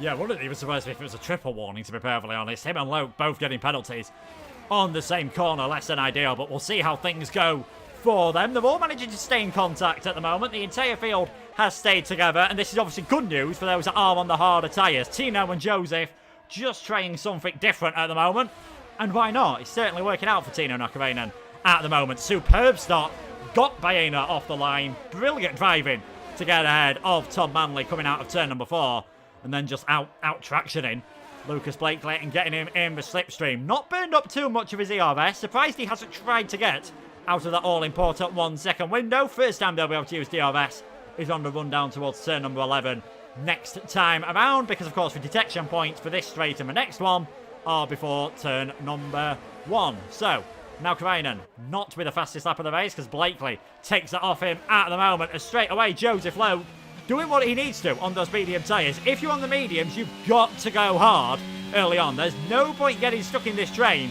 You're just going to be a sitting duck later on in the race when everyone else is on the better tyres, and that is Joseph Lowe up towards 10th place. And I'm glad to say we have got the entire field in a train. No one's had too much of a disaster on the first lap. Miklavčić is the biggest loser, down 7 places, but he is able to continue.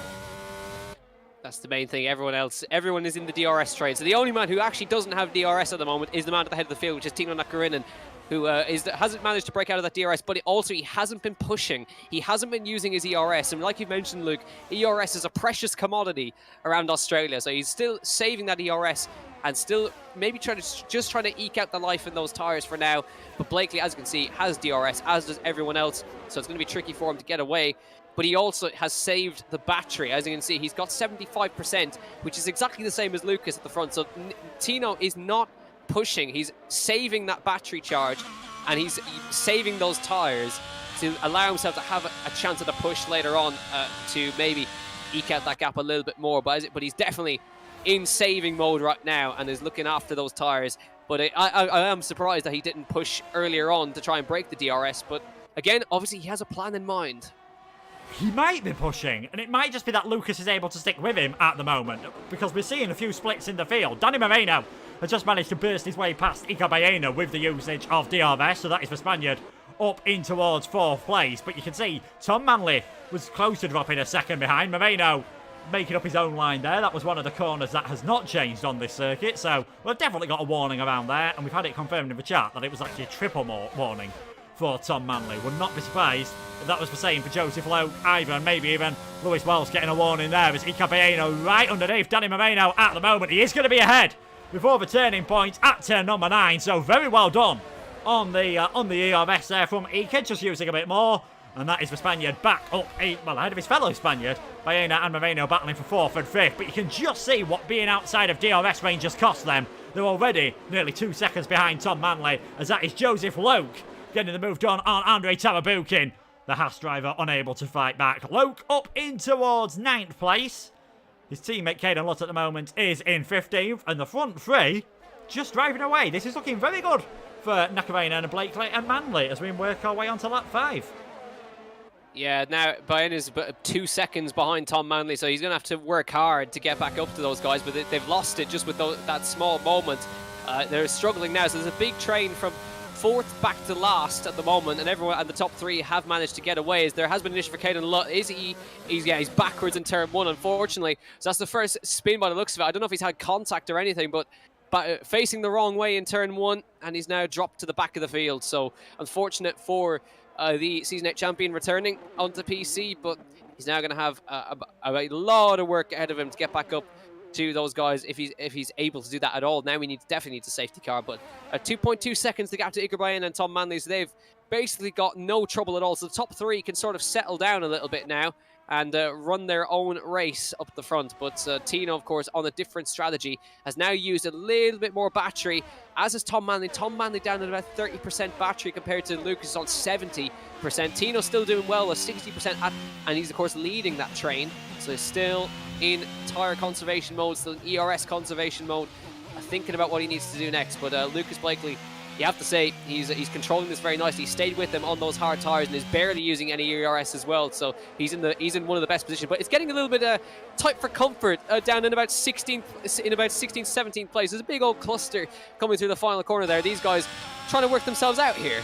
Yeah, it's from Pookie working his way past Lewis Walsh, who got passed by his teammate as well, Alessio De Capua. So I do wonder whether the pad goat just had a bit of an issue. We saw him in qualifying, he was finding things quite difficult. Caden Lott is into the pit lane and retires from the race, so clearly thinking it's not worth continuing. Barring a safety car, almost impossible for him to work his way back up the order, and this little mini train has fallen off the back of the pack as well. She has a bit of a slide again. Miklavcic probably gets a triple warning trying to avoid the Ferrari.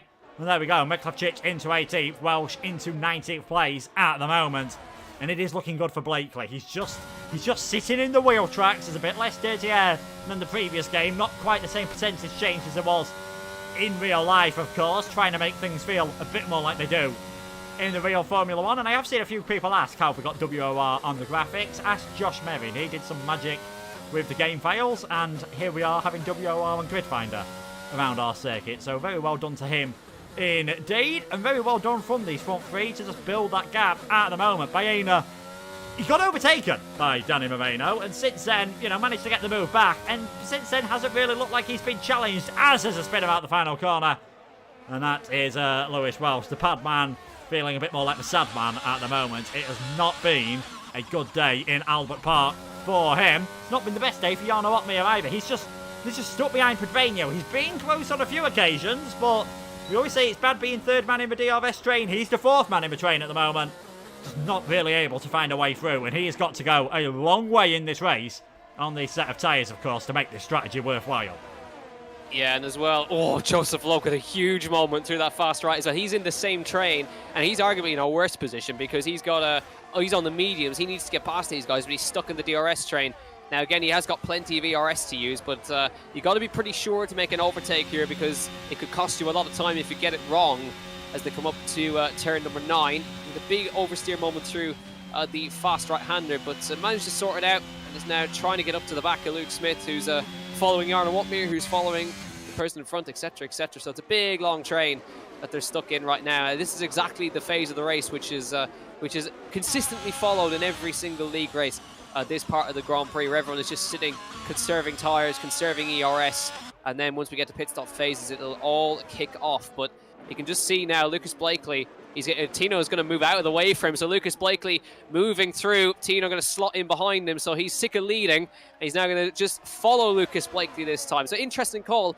He made that consciously, moved out of the way for him, lifted off down the straight, but didn't give the position to Tom Manley too easily.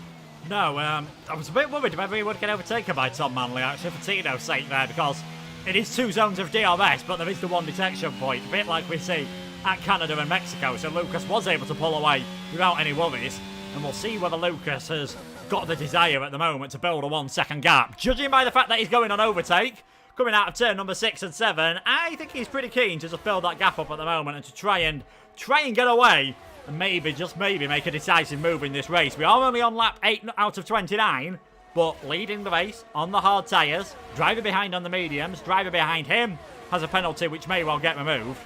Things are looking pretty good for the Scotsman to extend his championship lead at the moment, as Luke Smith is all over the back of Jarno Opmeer there, probably a bit too close, because it gave Joseph Loke a small chance of getting the move done in towards turn number 11, but once more, in this train. Nothing doing. Ismail Fassi's had a spin further back as Luke Smith and Joseph Lowe make contact. Smith's off the circuit, and this is really breaking things up in the midfield. It's been a very tight lap for the Alpines. There's contact between Tawabukin and Perrinier in the background. There goes Lucas Blakely with the fastest lap of the race. And now Joseph Lowe has got the DRS on the back of Luke Smith, who's got absolutely no chance of defending. And that is Lowe in towards 8th. And that move started way back at turn number 9 and 10, where it looked as though Smith was going to be able to overtake Otmir, but just got a bit too close for comfort.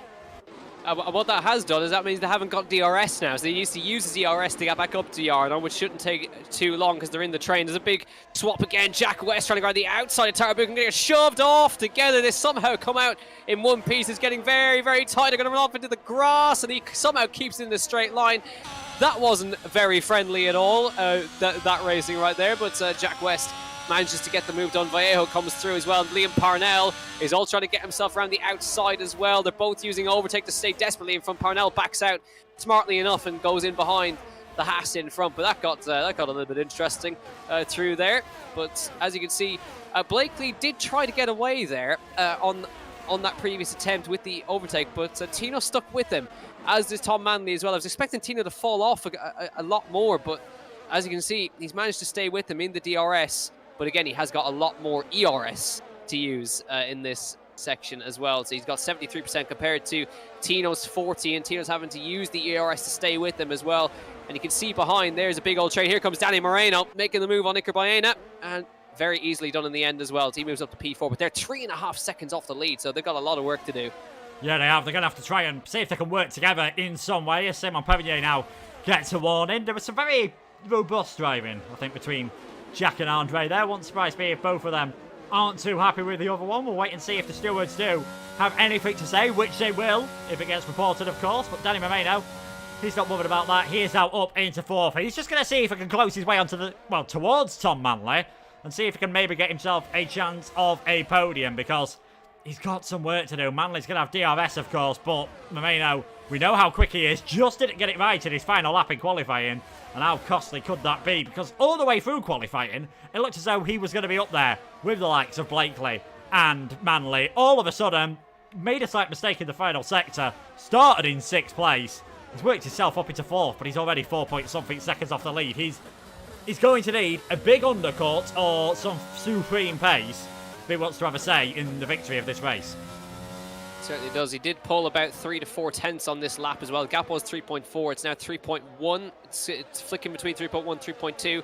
So he is working his way back in, but he has a mountain to climb. He's going to have to use up those tyres to do that as well. So lap 11 of 29. Tino Nakarinen still hanging in there in 2nd place on the back of Lucas Blakely, who's on the different strategy, of course. So it's very much Lucas Blakely in control. But you can see Danny Moreno, he's really starting to catch now. He's sort of using up those tyres now, and you sort of get the feeling he's going to push and then try that big undercut. He may as well try something. He's up here 3 seconds to the guys in front. I think the only way he could have a possible opportunity to catch up to these guys is trying that undercut. So push hard, use up the hards, and go in early.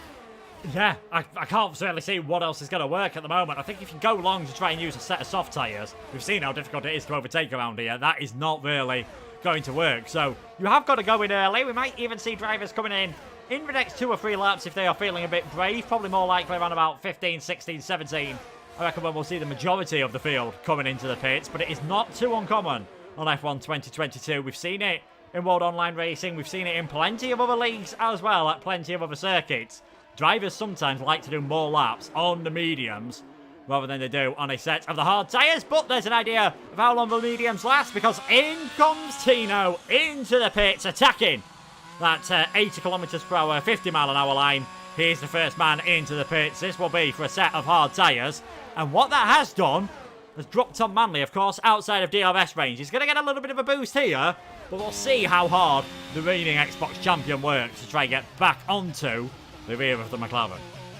Yeah, the two of them were both using their ERS. Lucas trying to defend from him getting DRS, and Manley trying to use up the battery he saved to try and get in there, but he's just outside of it at 1.1 at the detection point it will be. So they're pushing hard. This is good stuff. Jack West is round into there. Is a huge cluster of cars coming through there in sector number 3. That's going to get tight for space. Jack West facing the wrong way. But there is a big old scrap going on right there. Not exactly a friendly scrap by the looks of it, but Liam Parnell has come out at the front of it. Ruben Vallejo has also managed to get away from it, so that got a little bit tight there. They're all very, very close together, continuing to fight each other. But you can see Manley, he's just there. He's used up all of his battery, but he's just inside. Blakely with a little bit of an error there coming through that turn 11, 9/10 of a second the gap. So I think Manley, he's used up every single ounce of charge in that battery. But has he got it? Yes, he has. He's had to work very hard and used up every bit of his battery. Blakely has used a good bit as well, but it's so crucial that Manley stays in DRS here. He's managed to do that, but he had to work so hard to do it. Yeah, got that fastest lap of the race. We did just catch the start of the incident with Jack West. Andre Tarabuki was involved and a few other drivers as well. That is going to be very interesting. They might want to be selling tickets to that steward's office later on, because I feel like there were quite a few harsh words said. A side effect of the Blakely Manley pushing on that lap was Danny Moreno all of a sudden is now 5 seconds off the back of the Red Bull. So even though Moreno, he's doing a good job at the moment, those front two are just pushing like crazy. And how much life are they taking out with the hard tyres? And is this going to cost them? Are they going to have to go for too long of a stint on the set of the mediums? Joseph Loke has also been into the pits. Primoz Miklavčić has crashed out of this race, and that is a full safety car. Miklavčić out of this race. That is coming where we saw him have the issue in qualifying, coming out of turn number 5. He is out, and now we've got a full safety car. Well, this is borderline to where you want to be taking the medium tyres towards the end of the race. So I think we're going to see everyone into the pits here. I think so. That's gonna really help. But that's exactly what Danny Moreno needed to close back up to the back of the field here. So that's actually the first safety car I've seen on this game. Funnily enough, in comes Blakely then. Tom Manley in behind. Danny Moreno, is he going to come in? Surely yes. I think everybody's going to come in now on these pits. Will anybody decide to stay out? Surely not. We're going to see everybody into the pit lane now for a new set of tyres. Onto mediums as they come through the pit lane. And Blakely will have the track position as well. Tom Manley, Igor Baena as well. Danny Moreno will filter through. And has he managed to get in front of somebody? He actually has. He's come out in 3rd there, Danny Moreno. So that's worked out for him. And he's going to close up to the back of the rest. And, well, you would be kicking yourself if you were Tino Nakarinen. 2 laps later, and he wouldn't have had to use the hards. But now Tino's on 2-lap-old hards. Everyone else is on fresh mediums. Ruben Vallejo has decided, screw everyone. I'm going on the soft tyres. He's just having fun at the moment. He's just living his best life on that set of soft tyres. There is not a hope in hell they are getting towards the end of the race. Alessio Di Capua has also gone for, I don't want to say a very Ferrari-esque strategy, but I suppose by saying that I don't want to say that, I've said it, on for a set of soft tyres as well. And I agree with you. So unlucky for Tino, so unlucky for Joseph Loke as well. Tino's back in 5th, Joseph's back in 9th, but they're on the slowest tyres at the moment. If that safety car would have come in 2 or 3 laps earlier than it did, they'd have been laughing. They'd have been able to go onto the hard tyres. I don't think the mediums have made it towards the end. A couple of laps later, we might have seen everyone else have been into the pits, and there would have been no difference. But yeah, very, very interesting indeed, and that is sometimes the thing. I know there's a debate going on about safety cars in the chat at the moment. That is the thing when they happen. You never know what could cause a safety car. You never know if someone's going to cause one on purpose as well, which is something we've seen in league racing and real life. And it just hasn't fallen in the favour of Tino and Joseph at this moment in time. We'll get the penalty situation up because they become extremely important with the entire field having closed up. 3 seconds for Tom Manley, 3 seconds for Perrinier, 3 seconds for Joseph Lowe. But they may all be able to get it removed at the moment. One of the drivers who has lost out, due to a double stacking of course, is Jarno Opmeer, because he was not too far behind his teammate, and all of a sudden, the reigning esports champion is outside of the points. And I think there's been a mistake there for Ruben Vallejo. He's had to come into the pit lane again. He obviously didn't mean to put softs on, and he's had to come down the pit lane again, as has Alessio Di Capua. So that is a shocker for them. There's obviously been a issue for them there. They've both gone on to softs instead of mediums. They're going to drop to the tail end of the field. not what you need right there. But as you said, yeah, Jarno Opmeer getting held in the pit lane for a bit longer, as did Iker Baena, because Danny Moreno managed to come out in front of Baena. And now Moreno on for a chance at a podium right here. So this is a good opportunity for Danny Moreno to show what he's capable of. Lucas Blakely at the front of the field, though. He's led almost every lap, but Tino led a good chunk of them as well. But he's had the sort of on-track lead since the pit stop phases began. And Tom Manley in behind as well, but what we're almost certain is a triple warning, so he's going to surely get that removed. Danny Moreno, Iker Baena, Nakarinen, who is on hard tyres and pitted just slightly too early for the safety car to work for him. Luke Smith, Simon Perigny, Joseph Logue, Jim Progenio, and Jarno Opmeer, who unfortunately got held in the pit lane for a bit longer than he needed to, but he's P10 right now. Everyone's on the same strategy except for Joseph Logue and Tina Nakarinen, so this is going to be a straight fight to the end here. But Lucas Blakely versus Tom Manley this time around. Lucas now needs to make sure he breaks DRS this time around, and safety car coming in this lap, so he gets to control the pace. Then Tom Manley will keep him honest, but a good chance now, good opportunity for Danny Moreno to get back in the fight here. Yeah, we know he's got the pace. We showed that earlier on in the race. Just losing out on the DRS really did cost Danny Moreno. Can he have a say in this race? Can Tom Manley have a battle at Lucas Blakely? He had a fantastic start earlier on. This is going to be very interesting. As a fun fact in the chat, your first ever race commentating was Tom Martinez's debut win. Will we see another Tom take a debut win here? I bring good luck for Toms, so let's see if it works for Tom Manley as he's trying to really work it onto the back of Lucas Blakely. Lucas leaving it super late to go here, and he decides to go now, so the green flag drops. Blakely going defensive immediately. Moreno on the attack down towards turn 1. We're back underway here in Australia after the safety car restart, and it's really going to kick off now. Everyone on the same strategy except for Nakarinen, who's on the hard tyres behind. He will certainly be able to work those tyres towards the end, but Manley not able to get it in front early on, but now needs to stay in the draft of everyone behind. Opmeer on the move around the outside of Pedreño, on the move on Loke as well. Double up move on the inside if he can make this work. This will be excellent stuff from Jarno Opmeer. He loves it round here. Round the outside of Loke, just slots in front, inch perfect from Jarno Opmeer. Double overtake into turn 3. Wonderful stuff from the two-time F1 Esports champion. You will not get him when he's down. Up to P8, he's on the charge. I tell you what, if he's washed, I was as washed as Jarno Opmeer. That was an absolutely superb move from the reigning esports champion. Those hard tyres, though, clearly struggling on Loke's car and now Karenan's as well. He's now dropped behind Simon Perigny, but no change in the front 4 drivers as Luke Smith now. He's got a run on the Alfa Romeo. What can he do? Can he send one down the inside into turn 11? Goes Luke Smith. Tino sees that one coming. There's a tiny bit of wheel bagging. Luke's got the position. Luke takes 6th place, and Jarno Opmeer will be the next one to have a go at the Alfa Romeo, who is just dropping down the order straight away at the moment. Straight away, round the outside of the final corner. Jarno's not leaving any prisoners here. Round the outside, Nakarinen has got absolutely nothing to fight with here. Jarno is red mist has descended into turn 1. Round the outside of the first corner, Opmeer gets it done. Round the outside, Nakarinen has to yield, and Jarno makes up another place. He didn't even wait for you to stop talking, Luke. He did it straight away into the final corner. How rude of him. How rude of him not to wait for that overtake. But yeah, Jarno, you could see how crucial it was to get that overtake done. It took him a straight and 2 corners. It's dropped him outside of DRS range of Luke Smith. That will be activated next time around. But yeah, Jarno's having a fantastic race at the moment. Some drivers who aren't. There's been some big contact in the field. Vallejo, Pookie and Fassi all facing the wrong direction coming out of turn number 6. And not quite sure what has happened there. We'll see if any of the drivers have got massive damage on their cars. No, doesn't look like they've got too many. Oh!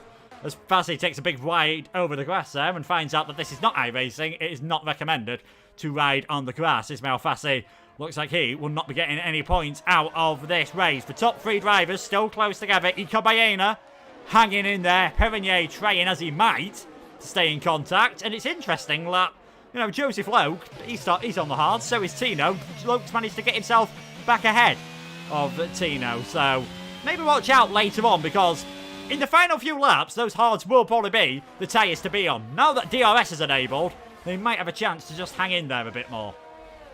Yeah, perhaps as well. Perhaps that is the opportunity now. But Simon Perigny needs to get himself back in DRS as well. Jarno has managed to do that. He's had to use his battery, though, to get back into the DRS, and Luke Smith in front.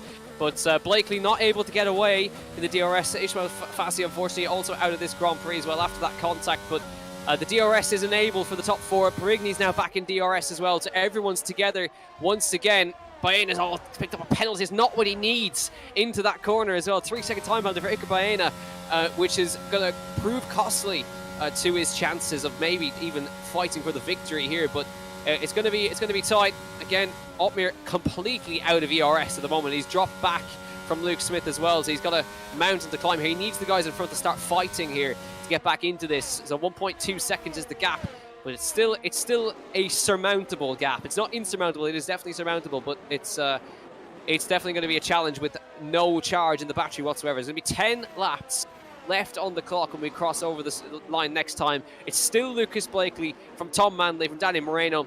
I think this is going to be quite settled for a little bit until these guys decide to go for an overtake. They're still sizing each other up, saving ERS, saving those tyres to make sure that they're in good shape at the end. They've all got the same tyres, which is the beauty of this one here. But I think if you try a move, you are in danger of costing yourself a lot of time if it doesn't pay off. So these top guys being very patient in behind each other here. And Blakely not pushing either, still got 90% DRS in his battery. Yeah, he's just cruising at the moment, just trying to control this race, as we have seen Lucas do on so many different occasions. It's an interesting point that Yavi's made, not Yavi, sorry, we've got someone else has made this point in the chat, that Jarno, it does definitely look like he's using higher wings. We saw when he was alongside with Tino, he was pretty much a full car ahead, and Tino was able to get alongside again in towards turn number 1, so that could make things a bit more awkward for Jarno if he does get onto the back of Luke Smith. They're going to be on the same age of tyres as now Danny Moreno picks up a 3-second time penalty. And that might actually help Jarno Ottmere, because if he can get within range of Luke Smith, he might still be able to get a podium out of this race, even if he doesn't get any more overtakes. Do not count out the likes of Luke and Jarno yet, because they have done a good job of keeping it clean, as has our race leader, Lucas Blakely, as he comes round the final corner for the 19th time. There'll be 10 to go at the end of this one. There's a pretty decent battle happening further down the field as well. Tino Nakarinen, Ruben Pedreño, Liam Parnell, Andrei Tarabukin, all going for the final points position. Ruben, DRS on, but not too fussed about going for the move in towards turn number 1. We'll just follow him round to see whether he gets a good run here as the Finn in front of him gets a 3-second time penalty. And I think on this occasion, Pedreño's going to go for it, and Tino leaves the door open. I think realising that is not his battle at the moment. Ruben Pedreño up into 9th as Baena hits the curb at turn number 4, loses the car. He plummets all the way down into 8th. That, with the penalty, could be him out of the points. That's a big loss, Iker Baena. Again, we're seeing plenty of this today. Lots of spins today off the curbs as Alyssa De Capua takes the fastest lap of the race for the moment. The only penalty at the moment that we're pretty sure is getting removed, unless Tom gets another one, is Tom Manley's penalty. We're pretty sure that was a triple warning on lap number 1. So even the admins have been saying, yeah, that looks like it's going to be definitely removed. So it's going to be a tough ask for Moreno to try and take this now, but Manley is starting to mount some pressure onto the Scotsman out in the lead at the moment in that Red Bull car. Lucas Blakely has been in control of this for a good chunk now, but Manley is starting to just tighten up the pressure a little bit. Nakarinen is around, again another spin in turn 11. Nakarinen spinning the car around, gets back going again, but this is probably the most I've seen people spin in a long time. Australia seems to be very attritional for these guys. The curbs being very unforgiving. Blakely a little bit wide on the exit of turn 2 there. And Manley looks like he's putting pressure here, starting to tighten the pressure, tighten the noose a little bit on Lucas Blakely, and is letting him know if he makes an error, he is certainly going to go for that move. But Manley looking very, very good for this. Luke Smith as well. Luke Smith is in a net P2 at the moment because he's the only other guy without a penalty at the moment, or a net P3 if Manley gets his penalty removed. But he's in a good place right now, just sitting where he is. He keeps his nose clean with no penalties. He's on for a podium. Yes, but him and Perigny have dropped a long way back. He's burnt through all his ERS. The Aston Martin has. And there you go, Jarno Ottmere, 0%. Heading down towards turn number 9 and 10. He is really struggling on that at the moment. And Joseph Lokes able to stay in contact, but does have that time penalty, of course. And I think the hards have now come more into their own in this race. So we'll watch out for Loke later on. I think Nakarinen, such a shame. He's clearly, obviously, you know, he's never going to have lost the pace. He's still got a fantastic place, but maybe not just having played the game as much as some of the others. That is starting to show a bit now. But Tom Manley in second place with a pretty much full battery, a bit like what Lucas Blakely has got at this moment in time. 8 laps remaining in this race, and these drivers just happy to sitting this train for now. Moreno waiting there. He's clearly been pushing a bit harder in that Mercedes. And you get the feeling if anyone's going to go for the move first, it might just be Moreno, as we've had a spin from Istvan Pukki and a penalty from Ika Baena. I think Moreno, he's the one who's got to try something different here. He's not got the advantage of the ERS. He's got to try and be a bit brave. But I can't see, unless we see a mistake from Manley or Blakely, I can't see where he's going to get the move done. There's not really any corners here where you could, pull a surprise. The chicane that used to be along this straight, you did used to see the odd driver go for a move, but obviously with that being removed, that opportunity has gone. Yeah, you are correct there. I just saw Blakely using a big chunk of battery onto the straight there to try and open the gap. He's had a huge oversteer moment though through the fast right, and Manley's seen it, but the gap was just big enough that it didn't cost Blakely a chance at losing his car completely, but just about caught that. Luke Smith up the inside of Perigny, moves up to P4. Scary moment for Blakely there through turn 9 and 10. Just about caught the car, but the work he just did to try and pull away is now undone. He's going to have to try and go again, but Manley now senses the opportunity. DRS open, 3/10 back from the race leader. Does he go for the move? Does he sit behind? He's dragging himself up close to the back of the championship leader into turn 1 now. Does Blakely defend this, or will Manley even decide to go for it here? Looks like he's sitting back, looks like he's being patient for now, but Blakely, you can see he's pushing hard and he's under pressure, and almost a very costly mistake and almost a race-ending mistake there for Lucas Blakely. Yes, mark your calendars, everyone. 8:37 p.m. British summertime on the 7th of August 2022. Lucas Blakely makes a mistake on F1 2022. Will it be a costly one? As we hear Zach McLaren twitching once again out of turn number 6. We'll have to wait and see. Luke Smith, we did catch the tail end of that move. He has got himself up into 4th place. I think realising that he's almost outside of penalty range of Manley and Moreno. So if Smith wants to get a podium in this race, he might have to get a bit of a move on. Uppbeat now started to catch up to Perigny. That could help him out, as he's just not able to save any ERS at the moment. Andrei Tarabukin all over the back of Liam Parnell. Parnell, well, on to score his first points of the season. Manley on to score his and Red Bull's first points in a normal race here in WOR this season. Down the inside though goes Tarabukin on Parnell. Nicely done in towards turn number 11. And that is the Haas driver in towards the top 10. Nothing really changing between the top 3 on that lap. 6 to go. Blakely still in the lead from Manley and Moreno. Smith, Perigny and Uppbeat further back. And Jarno, he's trying as he might. I feel like if he gets back within range of 7, we've seen his pace earlier on. He could still definitely get himself into 4th place. It all depends on whether he'll be in penalty range of everyone else. It's going to be a fascinating end to this race.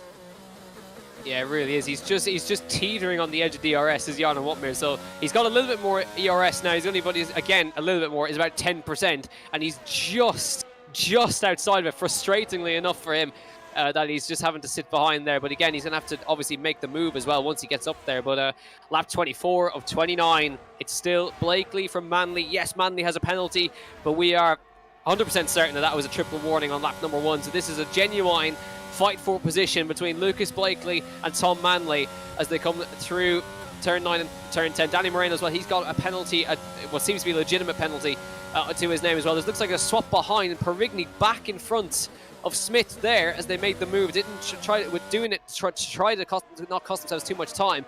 And Jarno still not in DRS. He's sitting at 1.1, 1.0.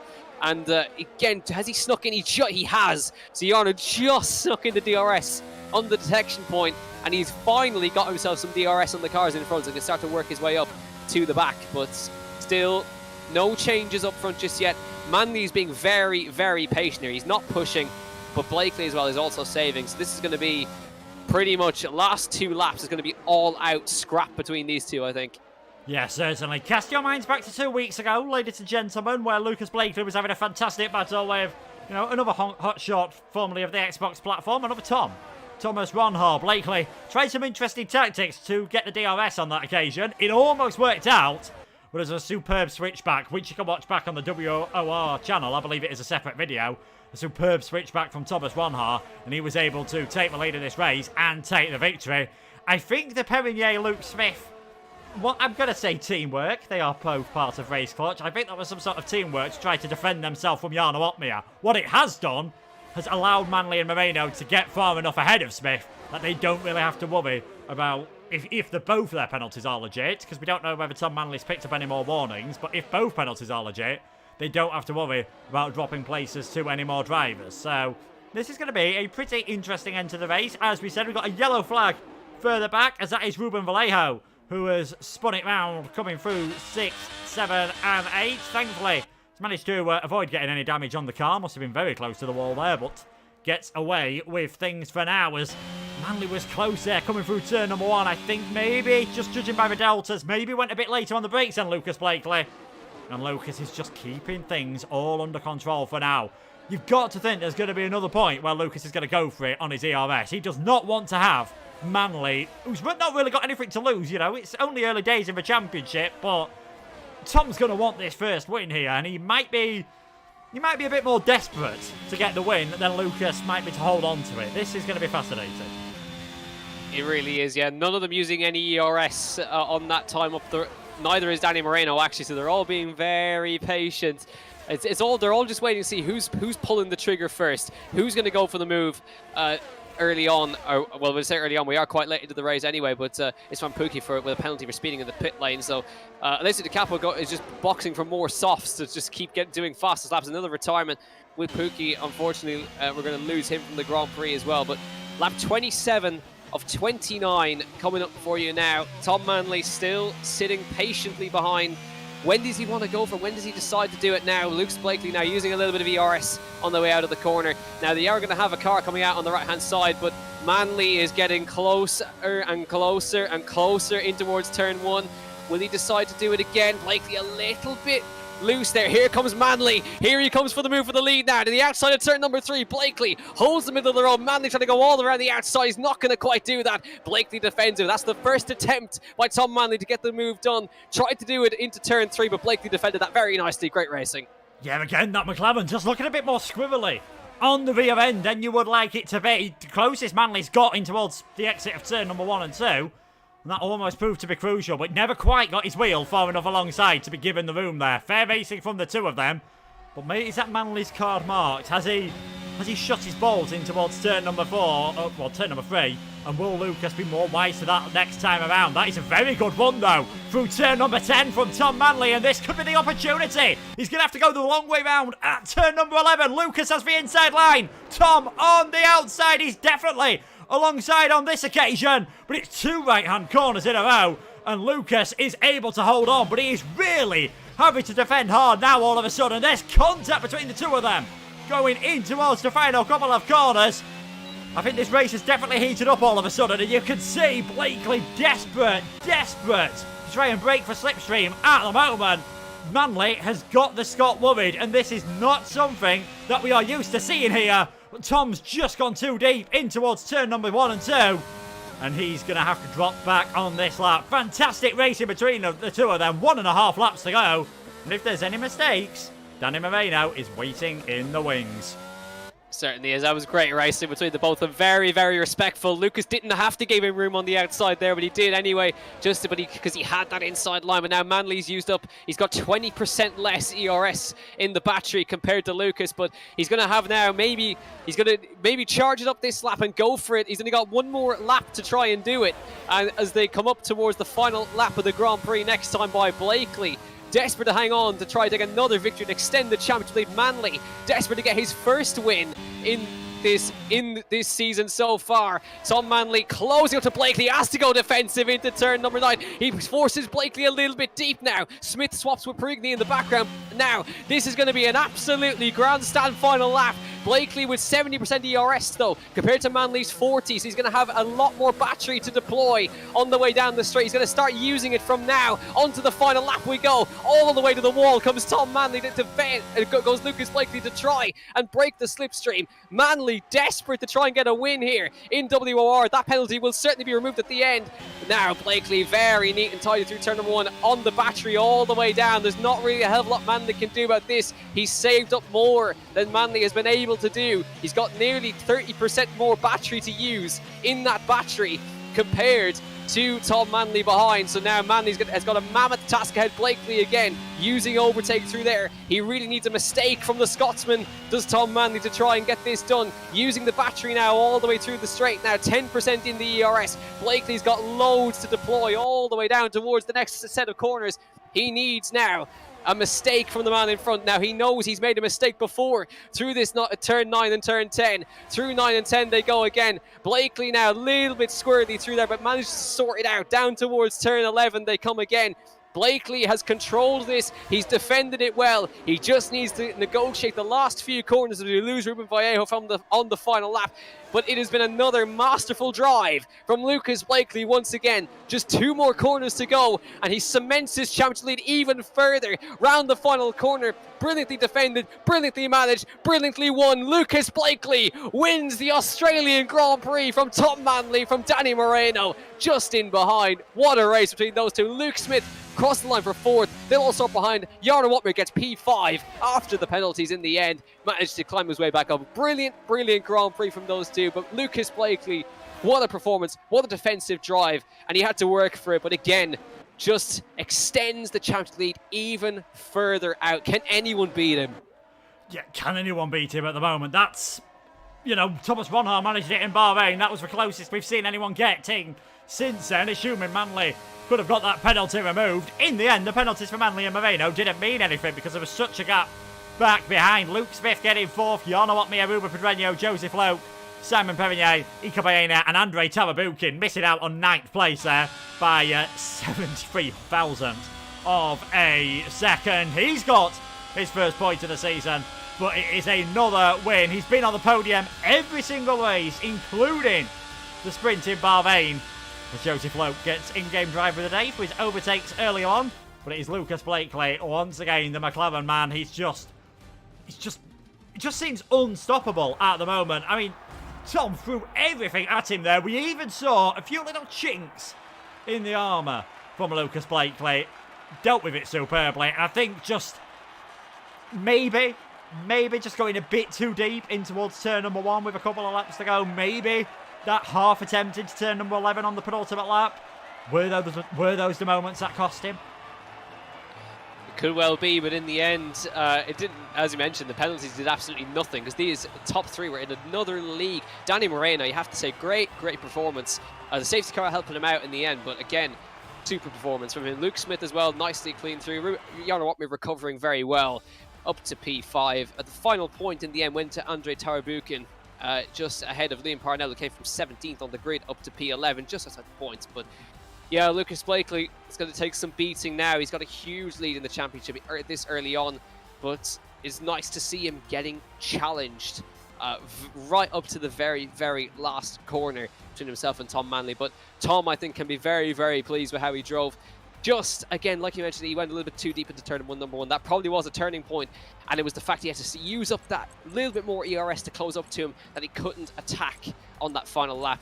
Lucas was able to control it. So it's those fine margins that will get you decide a victory or not. But I was very, very pleased to see how clean that racing was. It was a joy to watch. Yeah, certainly was. Just superb racing. Superb racing all the way through. We had the quick scroll through the results there on the screen. Hopefully we'll be able to get our top 3 drivers in for an interview because it was a fascinating end towards that race. I mean, really, all the way through, we saw some great action. You've just got to wonder, though, if it wasn't for that safety car, how much of a part would Tino have been able to play? It's those little things, because Tino was a little bit, you want to say, screwed out of it by the safety car. If it was a little bit later, that safety, or a little bit earlier, that safety car, it could have worked out brilliantly for him. But unfortunately, he did put on a great performance despite it today. But I think he could have played a part. I think he could have been a little spanner in the work. He could have been sitting net P2 after starting on that ultimate strategy, and could have maybe fought for that win. Who knows? But you can never discount Tino. But unfortunately, the safety car not working out for him. But maybe he could have played a part. But I think he could take some solace from his qualifying performance and his race performance. It was excellent today. Yeah, I think maybe if it wasn't just for, we saw some brilliant overtakes, Jarno straight around the outside. If it wasn't for him getting shuffled down the order slightly, I think things could have still worked out okay. Then he had that slight mistake, and sometimes you see that on these games. Things just compound themselves once the tiny errors start coming in. But I am glad to say we have got a couple of our podium sitters here for us, and they definitely provided a very interesting race. So we are going to start off with a man who's no stranger to this interview room now so far this season. A third victory out of 4 for Lucas Blakely. Definitely had to work hard for this one. Wait, third? Wait, what? Oh yeah, wait, I didn't actually keep... Sorry, okay, now I understand. But yeah, yeah, crazy race. Yeah, I'm trying to remember what happened actually. So, yeah, we started in the hards, had a good start. Tino came flying through on the mediums, and then, yeah, sort of sat with him for a bit, and then from then on, yeah, it was a bit spanner in the works when the safety car came out, that's for sure. I was not happy.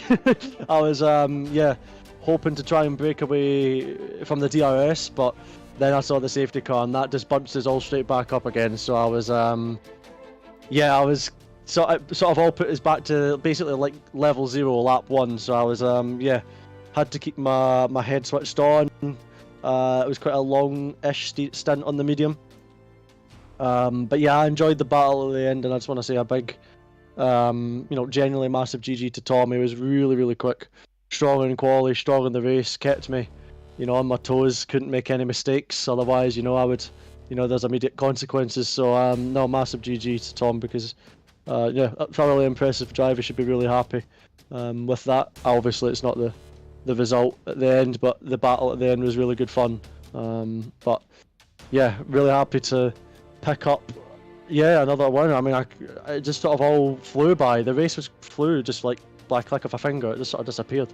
Yeah, 1 minute we're lap 1, 1 minute it's safety car, then 1 minute it's the end of the race. It just sort of all came up very quickly. So, but no, just, yeah, every win that I've had this year has had different emotion, but this one's just like really satisfying because I felt like it was very collected on all fronts. I've got a very solid run at the very end of qualifying. Yeah, and I'm happy because I only started my preparations today. I think probably quite a few people did the same, but yeah, not bad for everything. Very well executed over the course of the day. So yeah, happy with the work ethic and all the things that I can sort of take from today.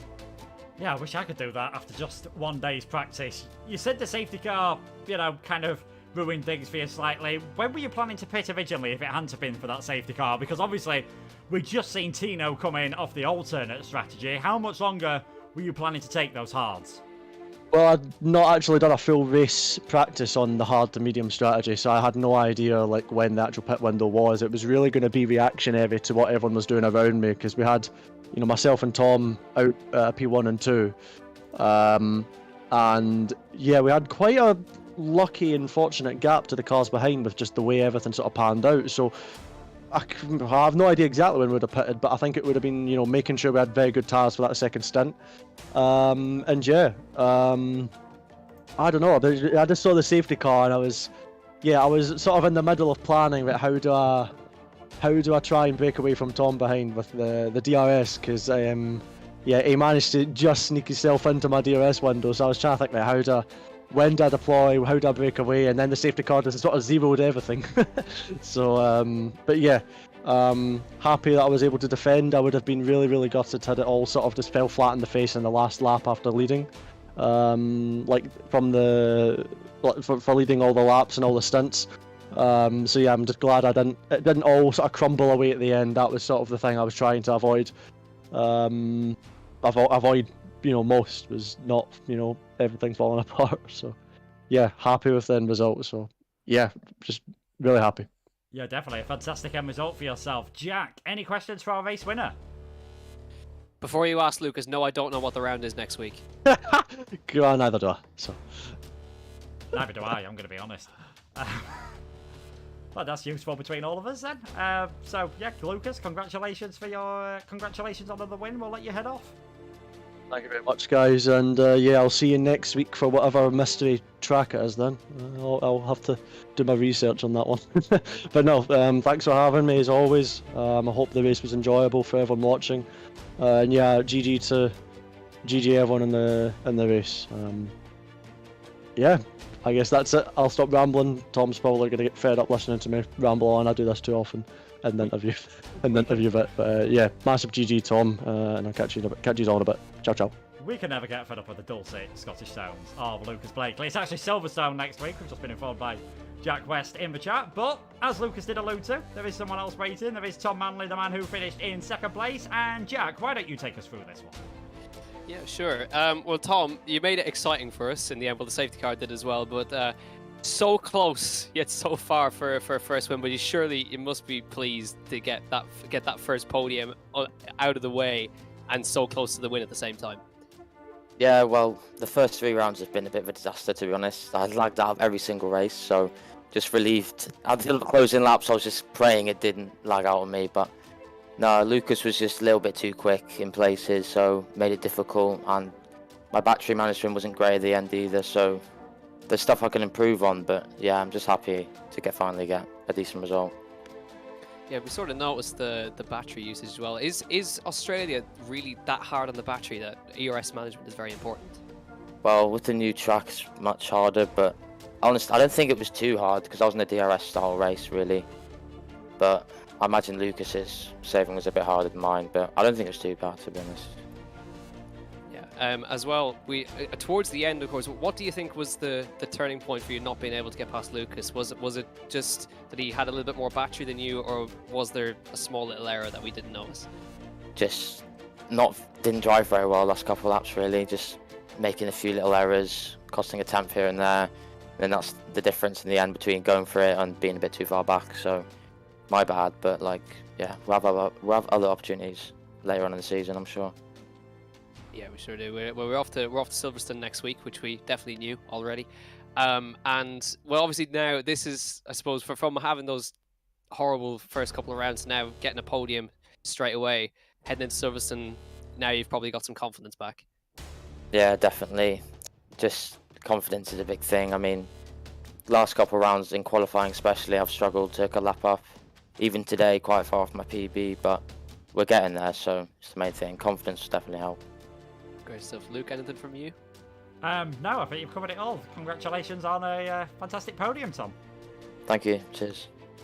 Yes, thanks to Tom and thanks to Tom and Lucas for joining us. Doesn't look like we are going to get Danny Marino, unfortunately, from that one. Quite a hard fought race from sort of everyone in that one, and you've got to sort of feel for Danny because he had the pace. It just all went a bit wrong in qualifying that final lap, and from then on, it was a fantastic comeback to get third place. Third man in a DRS train around a circuit like this, it's always going to be tough. Yeah, it is. As you mentioned, the DRS train, easy to say VRS, but we saw with Jarno, if you're out of the DRS train, ERS management is very, very difficult as well. I would also, if anyone who's watching, I would encourage you to go check Twitter right now, because I've seen something that I don't think I've ever expected to see. The Singapore Grand Prix map is now a map on Call of Duty for the beta. That I don't think I've ever seen that ever. Most unexpected thing ever. It's not fake. Go check it. Yeah, I mean, I don't if you've ever wanted to camp on the Anderson Bridge, if you ever wanted to, do things to the Singapore sling, you certainly can now. You've got all these opportunities. So yeah, something that we haven't expected. Maybe next week's track, Silverstone, might make its way out there. I can't imagine paintball around Silverstone would be quite nice. Obviously, a very high-speed circuit, one where the tyre management isn't quite as important, and, again, DRS trains as always play a case. Silverstone tends to be fantastic action, but it's not as easy to overtake around there as people generally think, because there's not too many big braking zones. No, there isn't. It's a lot of flat-out corners. So again, DRS trains, like you mentioned, is going to be it's DRS train heavy. So it is going to be a very difficult task. But again, it'll all be in those final few laps. Who looks after the battery the best? Who looks after the tires the best? And who's brave enough really to go for those moves into the high-speed corners? Because if you try it and it doesn't pay off, it's a lot of time loss. It could lose you DRS like we saw today. Yeah, certainly. So, who will master Silverstone? You have to wait until next week to find out. If you want some more fill of WOR action, just knock a few letters off Australia and you get Austria, which is where some of our lower PC tiers are at the moment, and where we'll be seeing Xbox tomorrow, and later on in the week we'll be seeing the PlayStation there as well. Dan will be, I believe, back next week at Silverstone. I unfortunately won't be there, so who knows? Might be Jack, might be Chris, might be someone completely different. We'll wait and see who joins Dan in the commentary box next week, but unless I want 12 points on my licence, I can guarantee it will not be me. Thanks to Jack for joining us tonight. Thanks again to our sponsors, Gridfinder, as well, and thanks so much to all you guys for sticking with us all night. It is another victory for Lucas Blakely. Can anyone stop the Scotsman steaming his way towards the WOR title? Take care of yourselves, everybody, and goodbye.